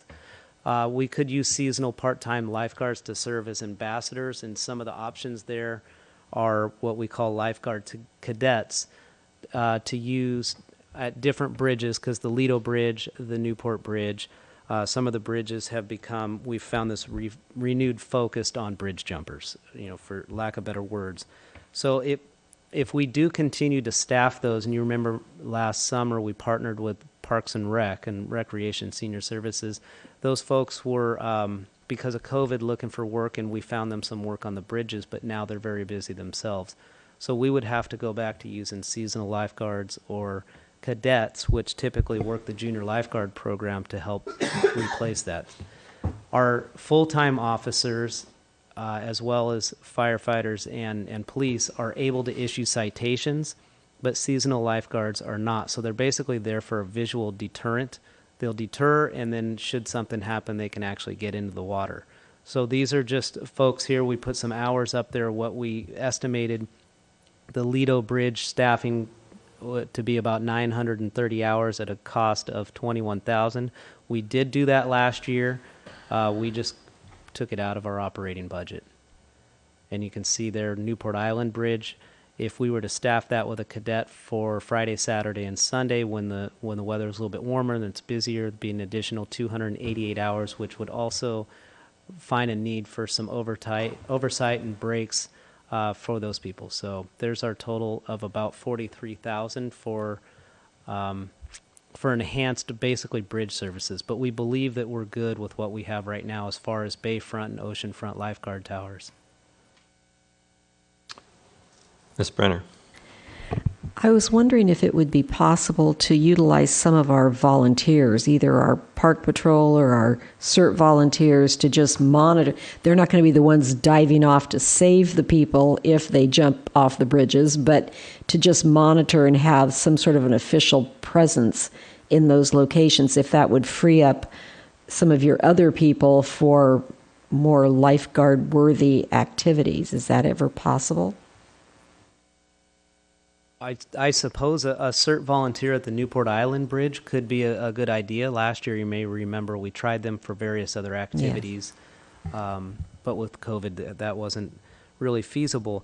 But like I said, with the bridge jumpers, it's largely education and deterrence. So should you have somebody out there with a vest, some sort of city logo, I suppose that would probably be a deterrent, but if there's the need to get in the water, then we couldn't expect them to do that. Right. But that's something we can certainly take a look at. Last year, it really wasn't with the COVID and the age of a lot of our CERT volunteers. It didn't really lend itself. But I think that's something we could take a look at for this season. Absolutely. One of the reasons I ask is that during COVID, quite a few people contacted me and said they were just desperate for volunteer activities because they're so used to helping out in various locations and with various organizations, and they couldn't do that much during COVID. So I would think that there will be a renewed interest in people finding ways to give back. Mr. Duffield. Thank you. So if you jump off a bridge, do you get a citation? You can, yes. And how much does it cost money? I don't know the amount off the top of my head. Well, I would suggest that we start charging. Because I think if the word got out, it was $300 to jump off the bridge, you might think twice about it. Because right now, they're just laughing at us. They jump whenever they want. Mr. Blom. Chief, have we had issues with the bridge jumping? Is there do we have injuries? I mean, There was an incident a couple of years ago where a kid did land on top of a Duffy boat. It's a great video. So it isn't common for injuries to occur, Okay. but it is very common for them to jump, and the potential does exist. Yes. And he missed the Surrey top stanchion by about an inch, which would have impaled Impaled not him. pretty. So he hit the only place that it didn't hurt him. well, But trust me- teenagers are lucky. I think we all know that. So in the course of a few years, this hasn't been a huge issue. Did it increase last year? I felt like maybe it increased last year with the kids. Is that something that's accurate? Yes. Yeah, All right. absolutely. It increased. And were there any issues last year as far as kids getting hurt, anything like that? I don't think we had any injuries last year. No. Okay. All right. Great. So the 43,000 is just kind of for the monitoring and hanging out Yes. on the bridges. Is that a good job To for monitor the on for the bridge. lifeguards? Yeah. How do they feel about that one? Okay. That's all. I appreciate it. Thank you. Yeah, I tend to agree with Mr. Duffield that it seems just like there's got to be some pain for doing it besides maybe hitting the water at a giant belly flop or something. But the trouble is they're wearing trunks, they have no ID, and I mean it's problematic, and it's no fun to go after kids that are having fun in the summer. It's one of those things that's very difficult. But this is a real waste of cash here, and of some people that are really experienced at doing other things that are more important in the city. So I think there just needs to be some bigger fines. Yeah, well, and just briefly, it's a misdemeanor, and so in theory, they could go to jail for it. I mean, the fines are fairly significant associated with it if they are cited. And the Lido Bridge in particular, that's really dangerous because of the traffic through there. Someone will get hurt, and it's incumbent upon us to really try and stop that. And all the bridges, it's part of it, but it's just balancing this out and somehow because it has increased, I think, definitely, in my view. Just the numbers of kids I've seen lined up on the Lido Isle Bridge is waiting their turn is something else. Thank you. Mr. Muldoon. Oh yeah, when I was a prosecutor, if you had a really low BAL, you could give someone called a misdemeanor called a wet reckless, which I think is a great title for what we could give this. It's yeah, it's dangerous because of the blind spots and boats coming. But I also don't think we should make too big of a deal of it because, if I were on council, I'd probably do it myself. Thanks. Sure, Ms. Dixon. Or make a statement, actually. I think it is. I mean, there have been signs that say no jumping from the bridges for decades. In fact, the sign that's on the Lido Bridge is probably 50 years old, and people obviously just ignore it. I think what's happened recently that drive this, it's on all over social media. Come to Newport Beach and jump off, have the jumping experience of your life. I wish there was a way to be a deterrent so we didn't have to post anyone there. We've only had to do that, well, since that Duffy accident. I think someone was hospitalized because of that as well. But I wish there was a way, barring putting any kind of barrier up there. We don't want to do that, but I wish there was a way to discourage this, that we don't have to resource it. Maybe is there any way to increase the actual cash fine?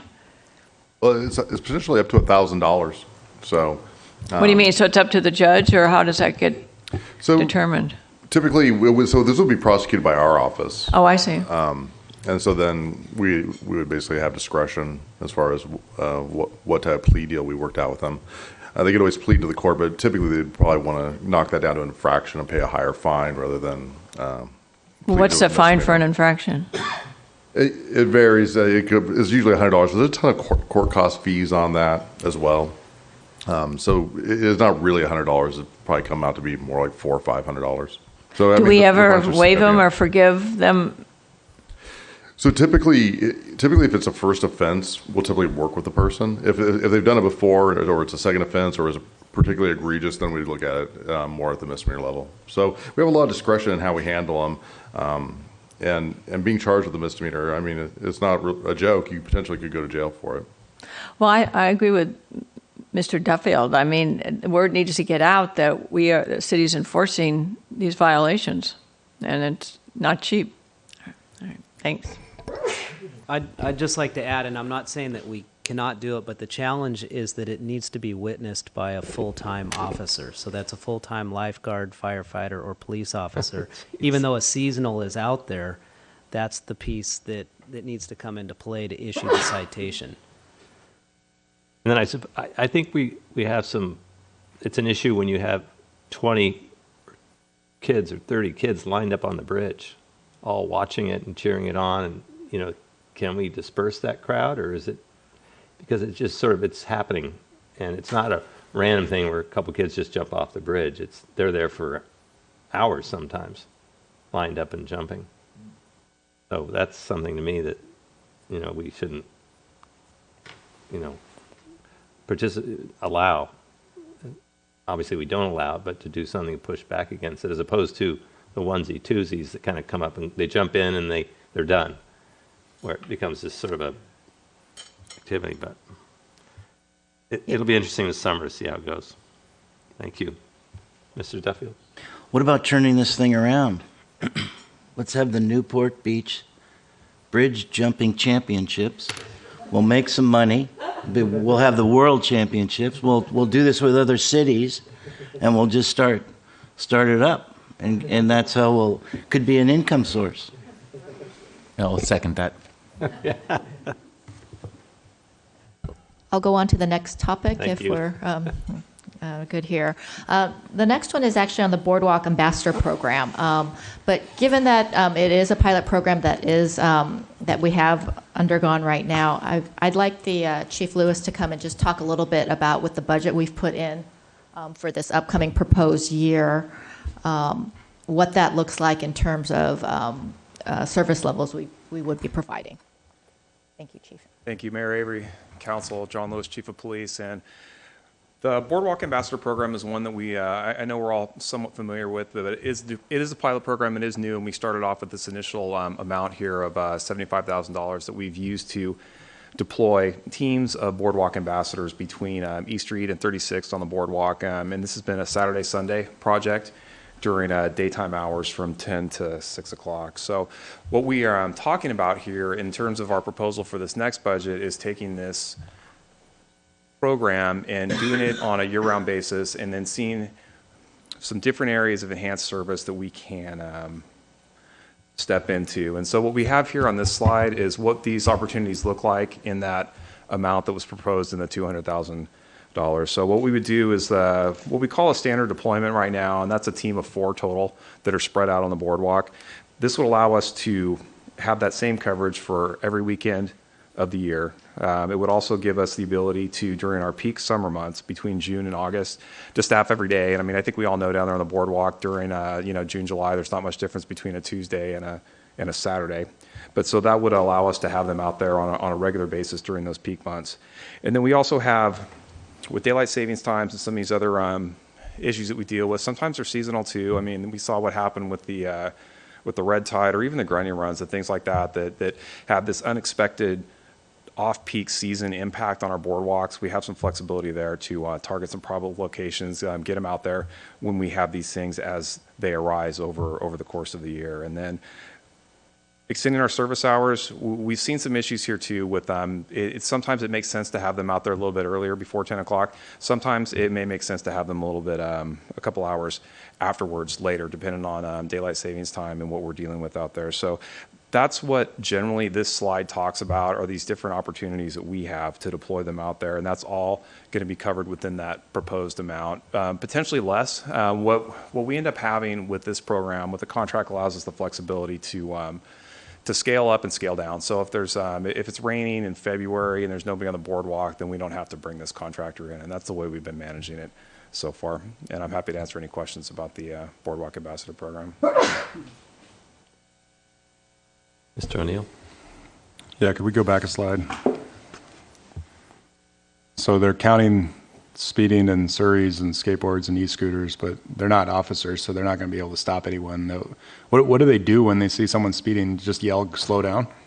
What they make contact with them, and again, and your point is that's why this is an ambassador program, because they're not issuing citations, and that's not what really the intent is. The intent here is to be in that space where we get the education and we target the quality of life for these lower level offenses, infraction related, skateboards, Surreys, and things that are they're posted. But we also know that the issue that we have in Newport Beach, particularly in the boardwalk, is that you have people that are here for a couple days and then they're gone. So we're not seeing the same people over and over again necessarily. Yes, it's properly posted, but we have people that well-intentioned don't know that they can't ride their skateboard out there, and those people may not necessarily merit a citation, but and are responsive to a verbal warning. But to your point, when we have the ones that are problematic and that are intentionally disobeying the boardwalk ambassadors, and that's something they communicate with our staff, and then we also have our officers out there to support them as well. But yes, that is certainly a limitation of this program.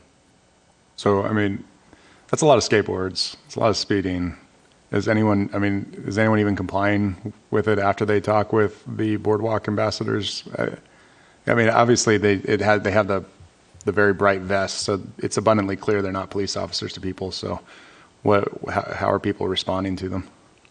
We are getting reports back from our staff that they are responding and they are complying, but there are the ones that are not complying, and that's that's part of what we've seen through the pilot as well. Is that it's important that we're there and that they're representatives of the city, largely like we have our park patrol officers that are out there that will advise on these lower level municipal codes. But the numbers here that we're seeing for the speeding, the Surreys, the skateboards, there's a significant volume of traffic out there on the boardwalk. So when you've got thousands of people, you're going to see numbers like that. What we're hoping to see those numbers decrease, as we go forward. But this is off-peak season that we're dealing with, and we're only really dealing with about 7 weeks of data. So to your point, I absolutely get it, and we are super eyes wide open with this in terms of their effectiveness out there. And if we're not getting the desired effect, then that's something we can move away from as well.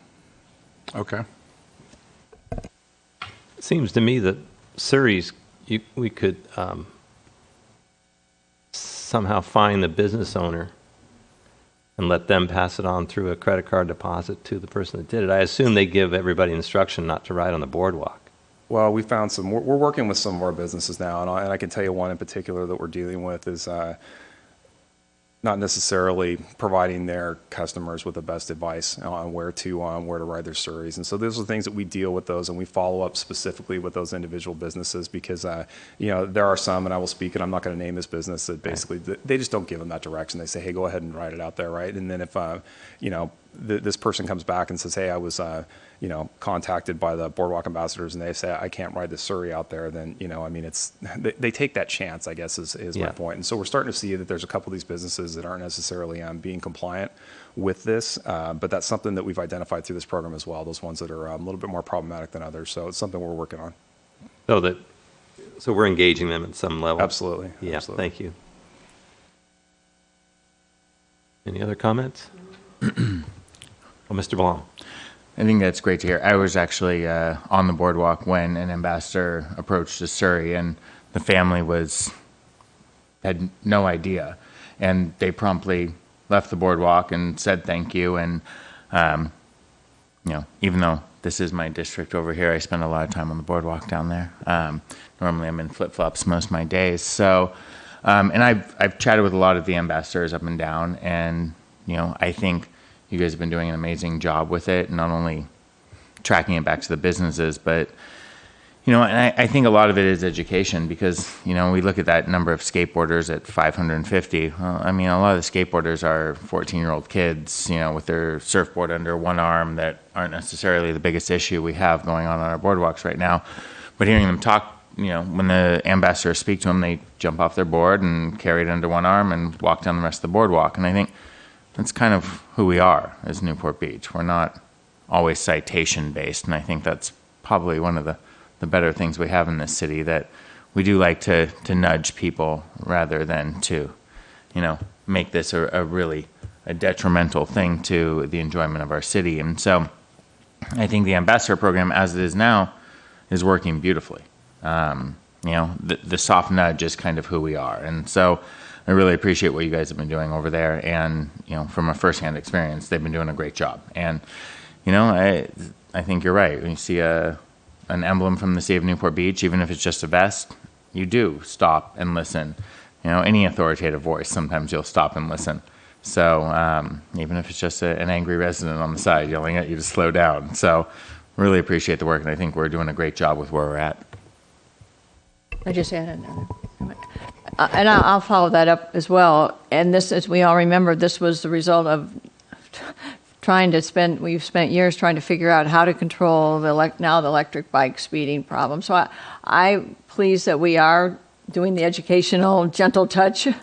And the residents, I hear too, are very pleased because they are pleased when they see the ambassadors out there, so they know they're working and encountering people. And the first quarter report that Grace shared with me, there are people that don't like being educated, but they are doing it. So if it has some effect of slowing down the bikes, slowing down the skateboarders, the unsafe conditions, it's just not just because it's for safety. As we all know, boardwalk safety was the whole point.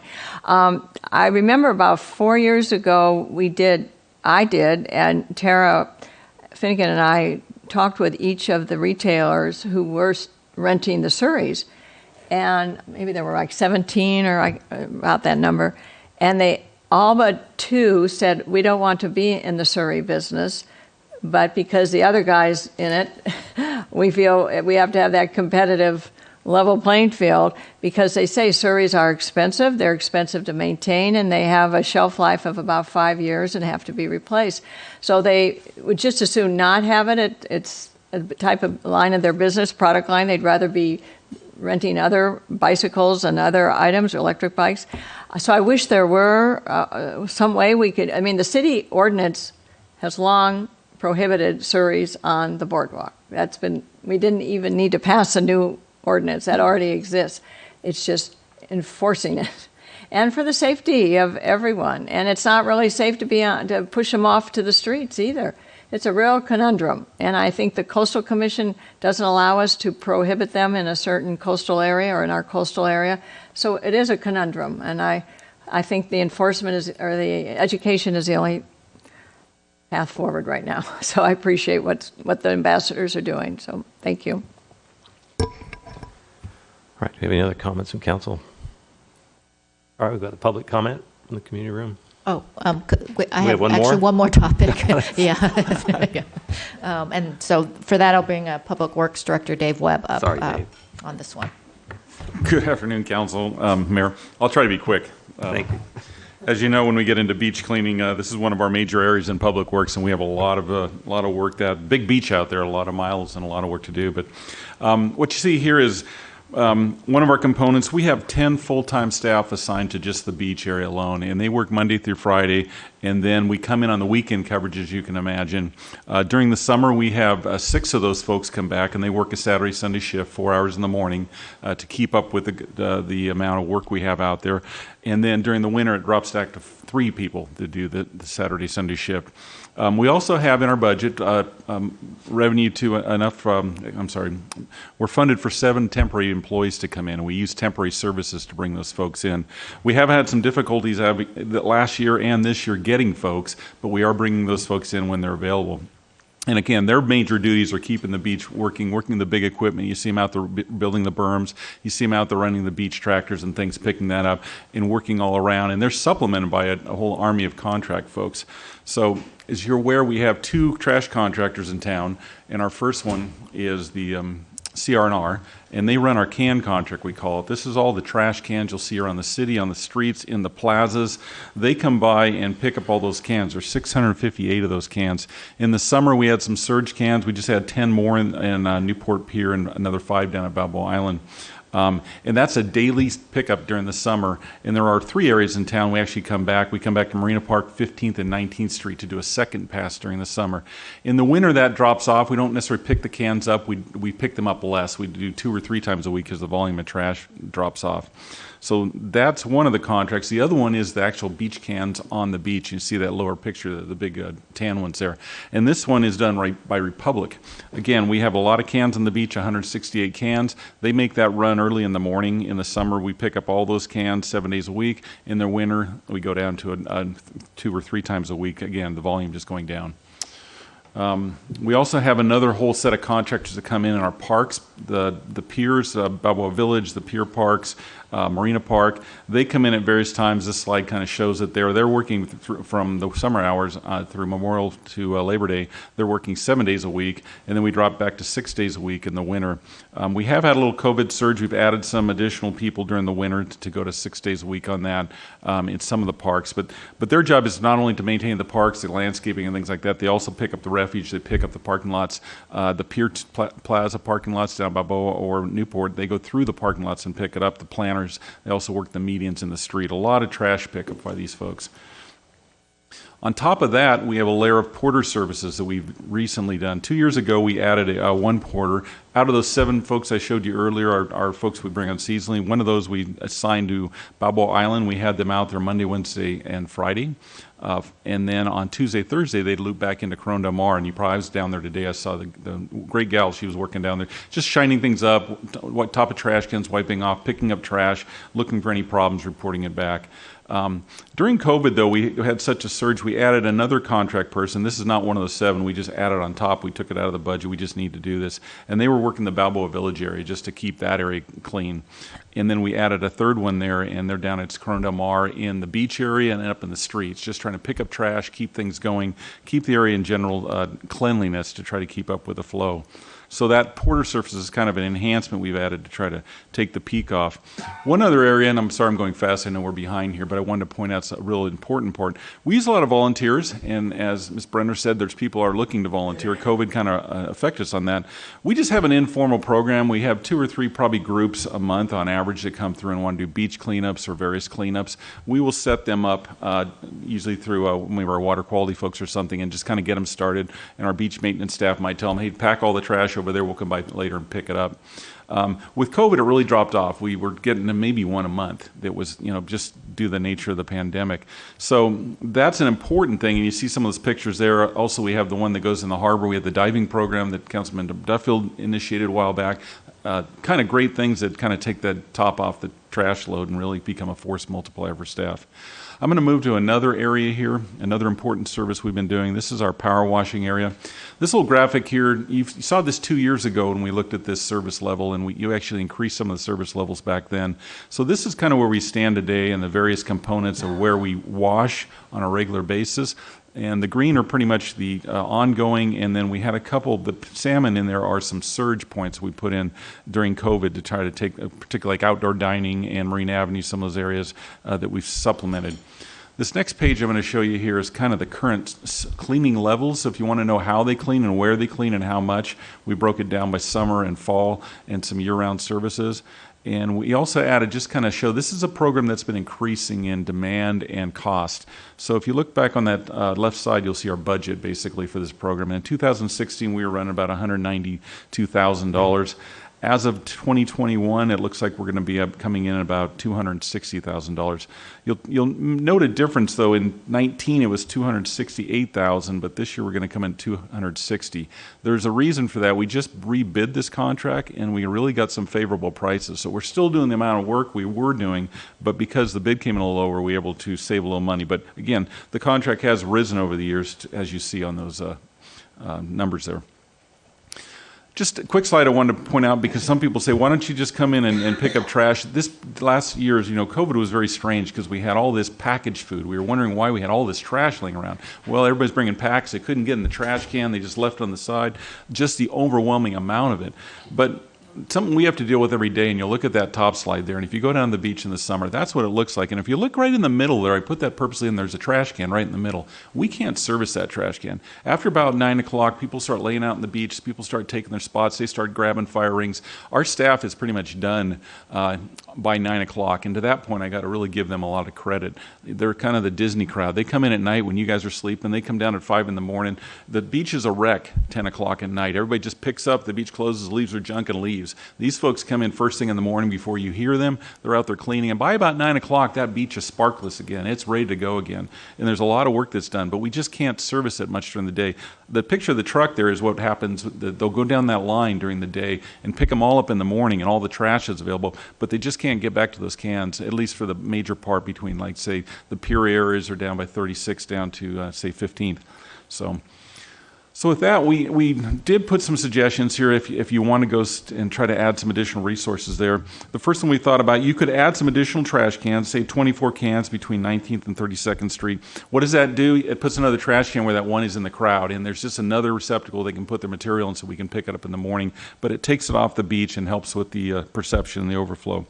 We also could, basically, the 2 COVID surge people we put in, the 2 contract staff, we could permanently do that if you wanted on Balboa Village and Crone de Mar. If you wanted that summer surge all the time, we could add that. Again, we're having trouble finding that labor, but if we budget it, we'll go find it. We're working with HR to try to solve that problem right now. It's about $40,000 to add those 2 people in there. Another thought we had was to increase the beach can pickup. This would be by porters. If you're looking at the plazas, it's difficult for us to come in at 2 o'clock, but we could have some porters come in and maybe grab some trash bags, kind of switch out, take the load off a little bit, pull them out, pull them in pickup trucks, and also maybe work with CR&R because they come in a second pass and they hit 3 of the top zones. Maybe they could squeeze into the pier area and pick up some trash that way. There's a way we could maybe do something like that for about $47,000 we figured out. And then maybe another force multiplier that may be worth looking at is maybe formalizing our volunteer program. We figured if we put some actual dedicated labor on it, put it on the website, worked it a little more with it, our guys would actually go out there and more organize their forces and put them in right positions and get in the beginning, give them the gloves and the trash bags, and at the end pick them up. We might be able to get more effort out of that. And there's a lot of people I think that want to do that. So one of our suggestions is to formalize our volunteers there. So sorry for the rush, but I'm going to turn it over to the city manager and wrap this up. Ms. Brenner, do you have?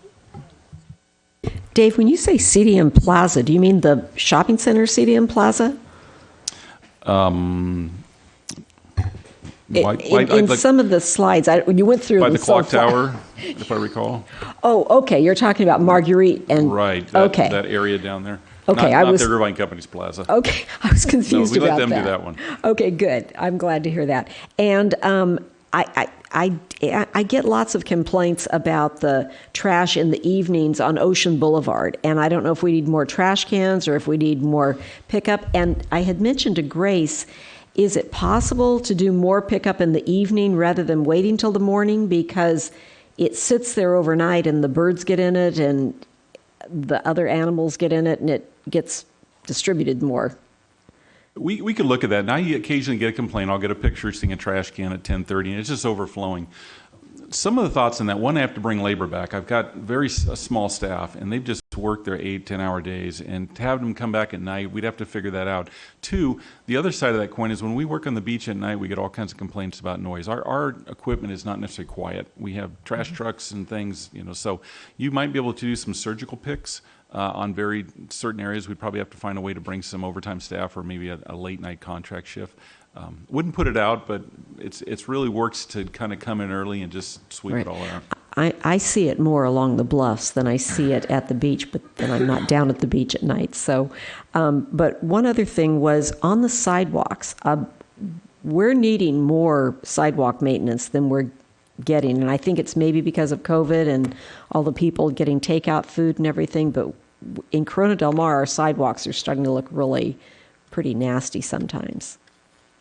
So as you know, the council directed us, we are doing cleanup on the outdoor dining, and that's done on a regular basis. So hopefully it's around the food areas.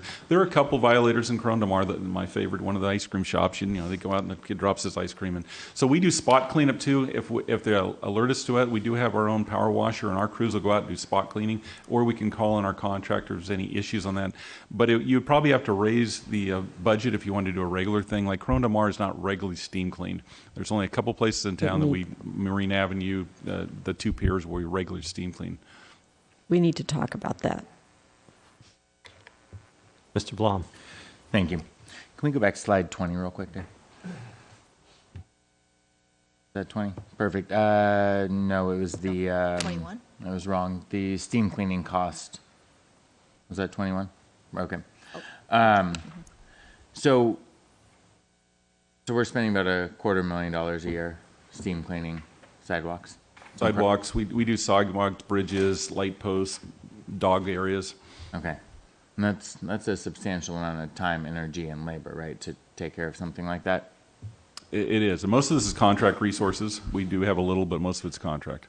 And we're budgeted for this amount currently? Or are you pulling that from somewhere else? We have risen our budget. As I said, 2 years ago, we had a goal session and council put more money in this budget. And we have basically swept some in on our other budgets, kind of taking money from other areas. Okay. And this is just for general maintenance and we're focusing mainly on because of outdoor dining and those things? Outdoor dining is a component of it, but okay. A lot of people, a lot of traffic. There's the homeless problem in here. There's also some supplement for that. If you think about where that steam cleaning is, Balboa Village, for instance, has the lithic concrete they put in years ago. Mm-hmm. It's a little different textured concrete. It needs a little more cleaning because it shows it stains as much. There's just a lot of ice cream and Coke spilled and a lot of fun that went astray, and we have to pick it up. So, okay, and do the merchants associations or any of these improvement districts that have been scattered throughout the city contribute to cleaning their area, or is that strictly put on you guys? There is one area I know, the pier area down Newport Pier. Those merchants along there, Dagbar and stuff, they power wash their own sidewalks there. We do the plazas, they do theirs. Marine Avenue, there was a time when the Merchant Association there did the extra week. We do every 2 weeks. They wanted more, so they picked it up. I think it got cost prohibitive, so they've dropped that, and now we're just down to 2 weeks a year. I don't know of any other businesses that are doing power washing. Is it something we could look to push back on the merchants associations? Maybe, give them grant funding or something like that to take over the burden on the city? I think that'd be a council direction to us if you want. We're very friendly to our customers, and we want to help our city. So if the ice cream shop calls me, I'm going to go out and try to take care of his front. I think we appreciate that.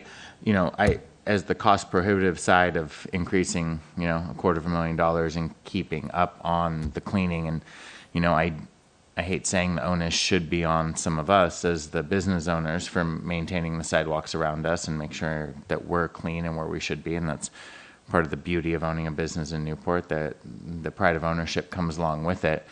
I don't think we can always expect the city to clean up for our customers that are spilling on the sidewalks. I just want to find a good solution, and I think it's a great point with the Newport Pier that, you have some of the business owners there, and that's one of our more rowdy areas, and I think that's exciting. But the fact that they've taken that among themselves is a great directive, I think, for business owners within the community, that we can put some of that revenue to good work to enhance our own areas, and I think that's always been something we're into. And so I thought that was a large number, and I want to make sure we're using your resources to the best possible ability, because you have a lot on your plate and a lot to do, and I want to make sure that we're spending that money where we need to.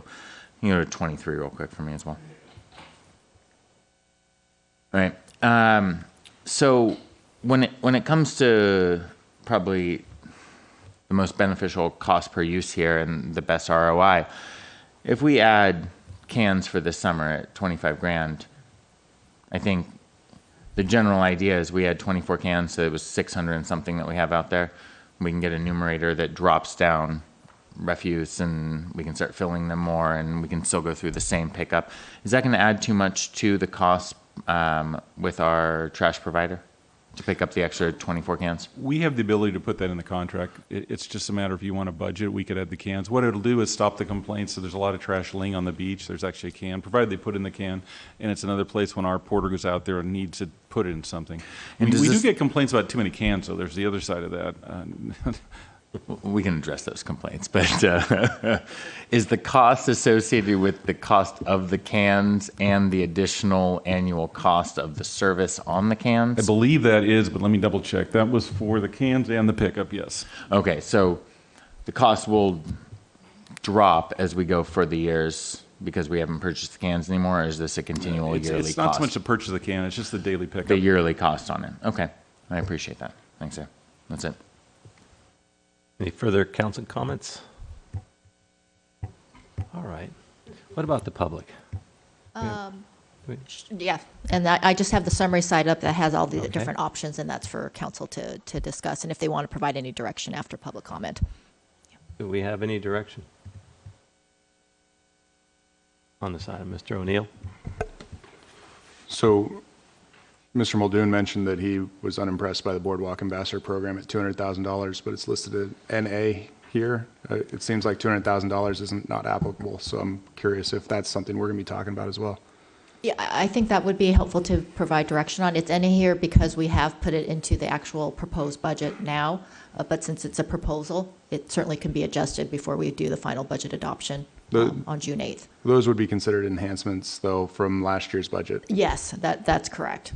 Okay, so I mean, if we're really talking about it, it's almost $500,000 of enhancements that we're talking about here. That is correct. Okay, I mean, I'd like to hear public comment, and then we can come back on this. Any other council comment? All right, we'll go out to the public. Anybody in the community room wish to speak to this item? Do we have anybody on Zoom?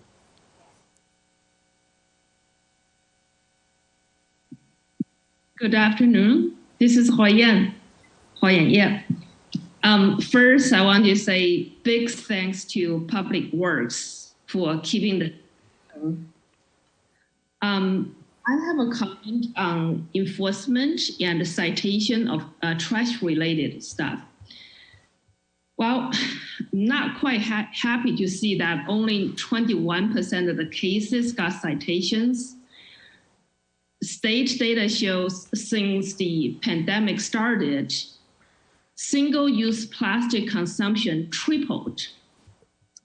So if we could triple the citation rate, that would be 62%. I think we will still be very polite, so chances are you only get a citation the second time, but currently 21%, that is too low. I mean, I can try my luck for the fourth time. And you probably read that recently Laguna increased the citation fee for the ticket for littering. So the first citation is $100. The second is $200, then $500. So I wonder how much Newport Beach is charging. Thank you. Thank you. Any other calls? Does anyone else want to speak to this item? Okay, and no further direction from council? Well, I mean, we kind of need to, don't we? Yeah, I think so.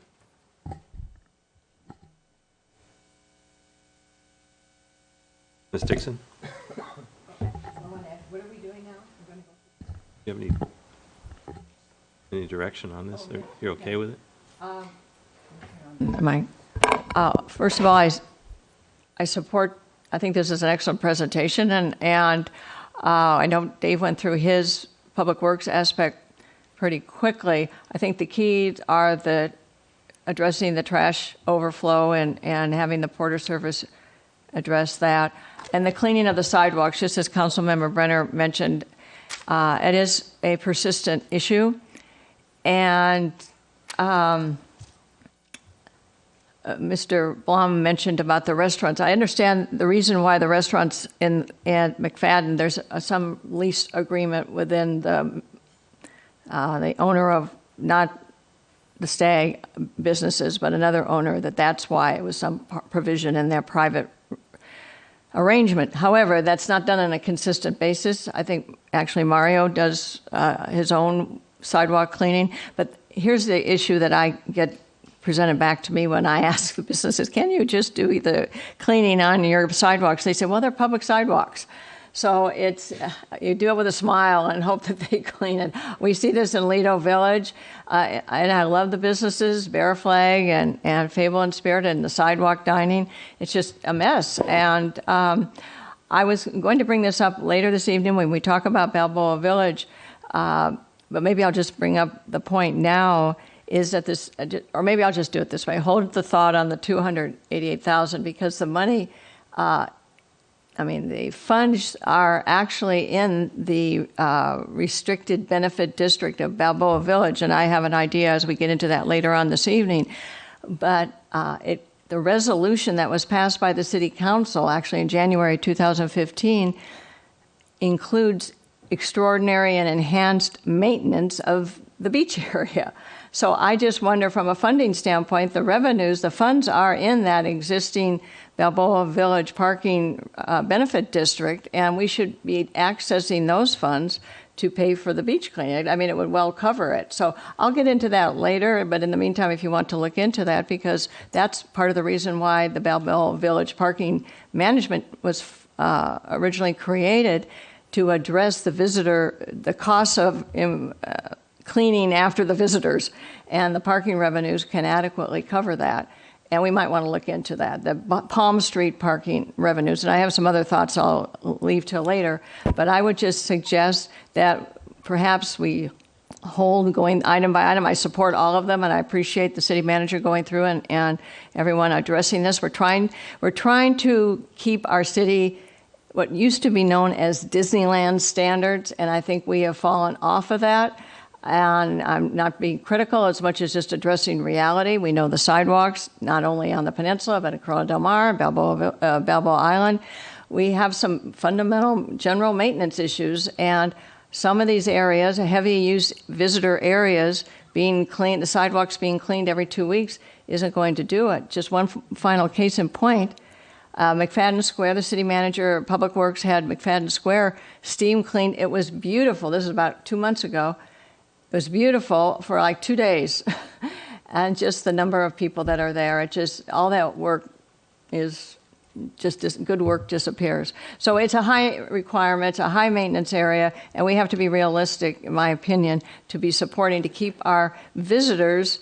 We all get emails from visitors saying how shocked they are that our sidewalks are so dirty, or the trash is in the cans spilling over. So I think we have to be cognizant that the revenues, the sales tax revenues that our visitors are bringing into our city, we need to keep our city clean and find a way to do that. So thank you very much. Mr. Blum. Thank you, Mayor. So if we're looking for direction, I think we should go by this piece by piece.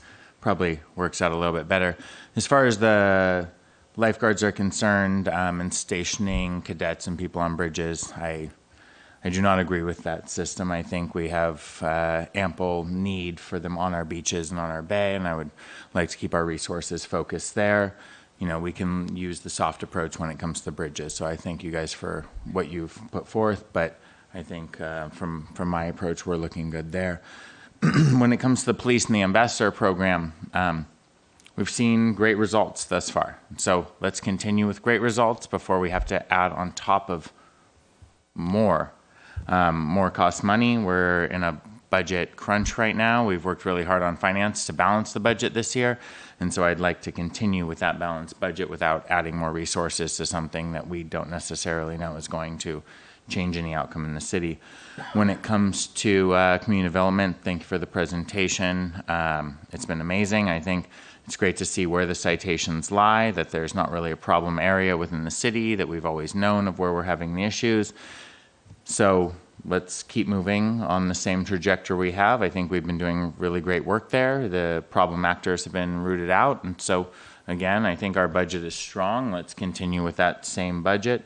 And when we wrap up with Public Works, the only thing I can suggest there is we can add more trash cans and add a couple more pickups. And I think that limits some of the aggressive tactics and it makes it a little cleaner. It gives people the onus on themselves to put trash in the cans. And that's kind of who we are. We can always monitor. We can always have that reactive policy. And I think that's what's made Newport so great and why people visit it. And you know, on that, I'm not always willing to spend a lot more money to change something that's working. I think, you know, there's always going to be complaints and issues across our boardwalk. We are a very populated city. People come and visit here continuously. And that's part of the beauty of Newport Beach. And we've done a great job protecting what we are for a long, long time.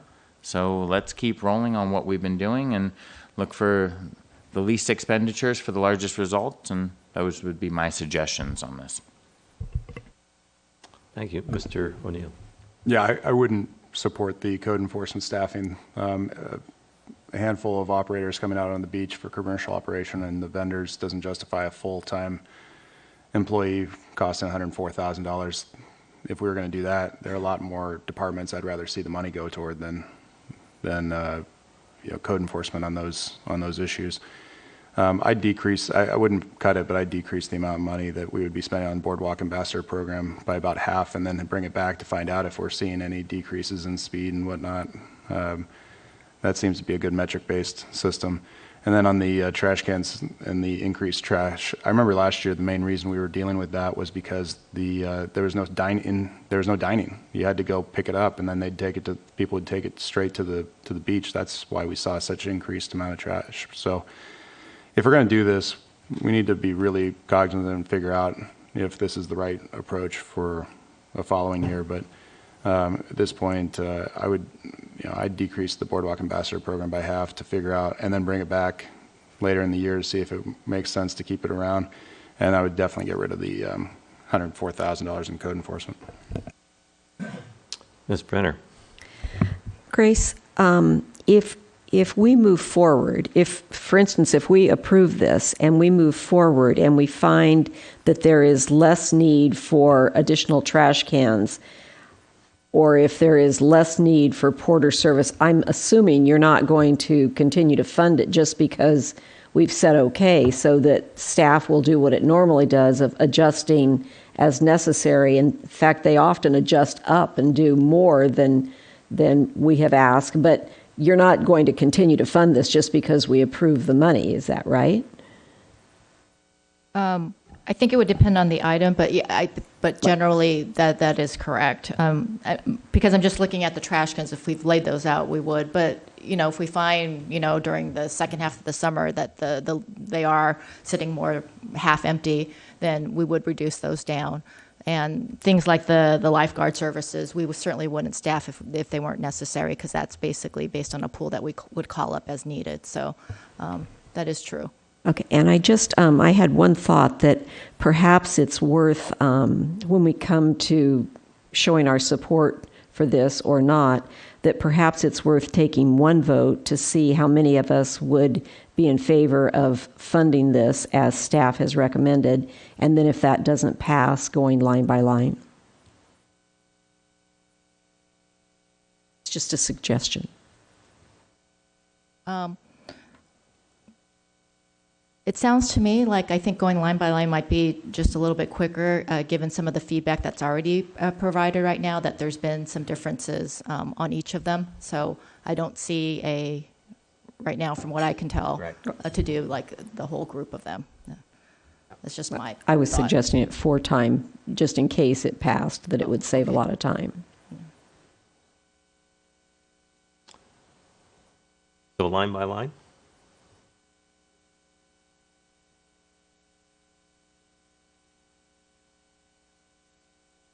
Everything Councilman O'Neill said, I support.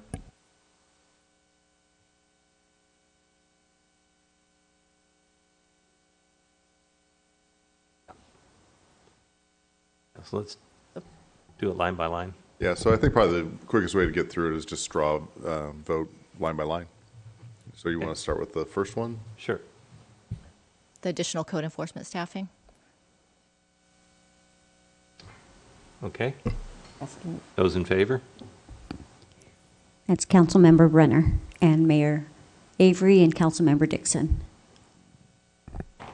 Okay. Enhanced lifeguard services? Councilmember Dixon. Boardwalk Ambassador Program? Mayor Avery and Councilmembers Duffield, Dixon, and Brenner. Additional beach trash cans? That's unanimous, 7-0. Continue COVID-19 portering service enhancement? Mayor Avery and Councilmembers Dixon, O'Neill, and Brenner. Oh, and Duffield. Thank you. Increased afternoon trash street can pickup frequency? Unanimous, 7-0. And formalize and work to increase volunteer cleanup efforts? Mayor Avery and Councilmembers Dixon and Brenner. Yes. So if we didn't get a majority vote on the enhanced lifeguard services, maybe Chief Wells, what does that mean? So we will not be posting anyone at the 2 bridges?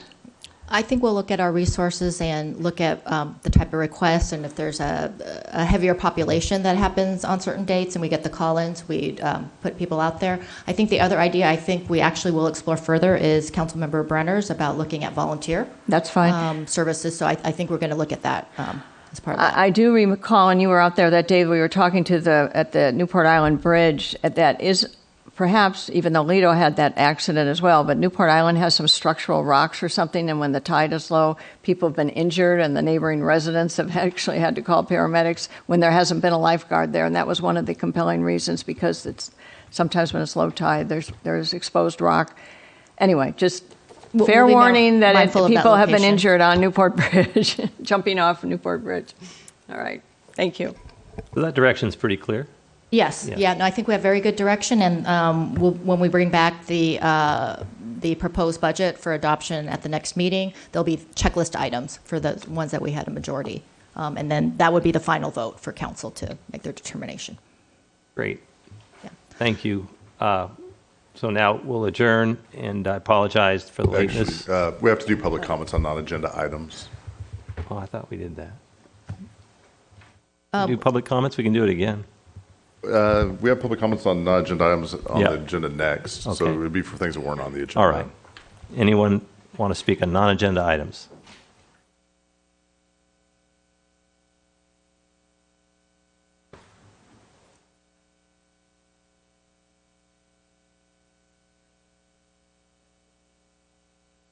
If you can speak into the mic, please. Local plastic surgeon. My name is Vicky, right off the top, Vicky at 657-293-5078.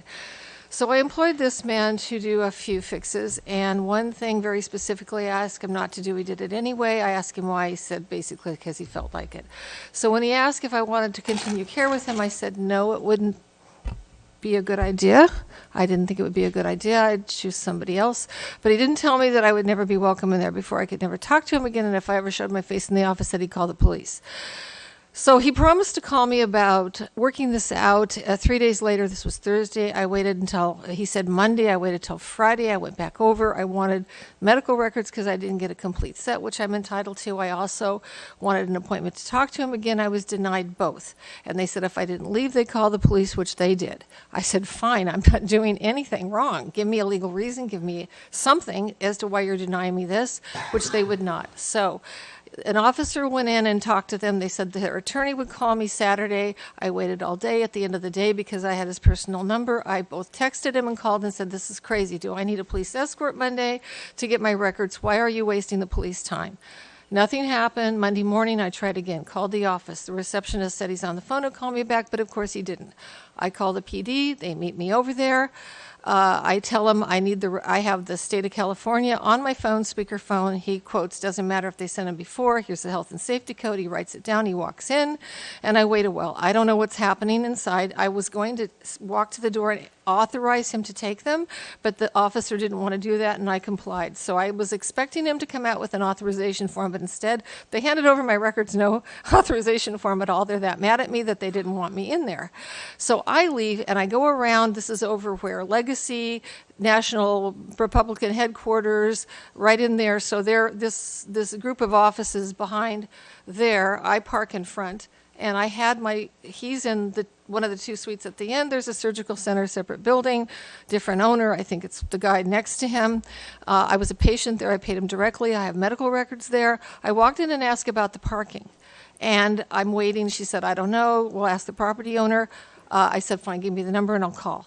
I wait 3 or 4 minutes. Here comes the girl that kicked me out of the office the week before that works for the plastic surgeon, telling me I can't be in this business either. And I'm saying, do you work here? Do you own the land? Do you own the building? Nothing. Why do you want to know? None of your business, okay?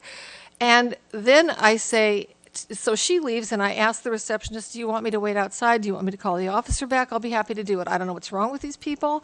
She said, no, have a seat. I said, really, I don't want to be in the sun, but I will go outside. I will call the officer back, whatever it takes. No, have a seat. 4 minutes later, 3 police cars show up.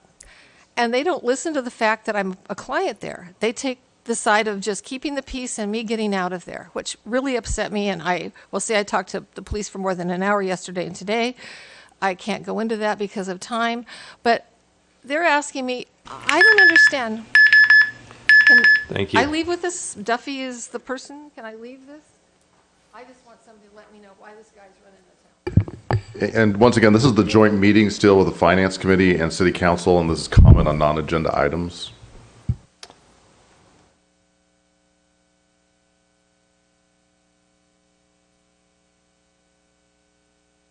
Okay, hi. For non-agenda items, hello.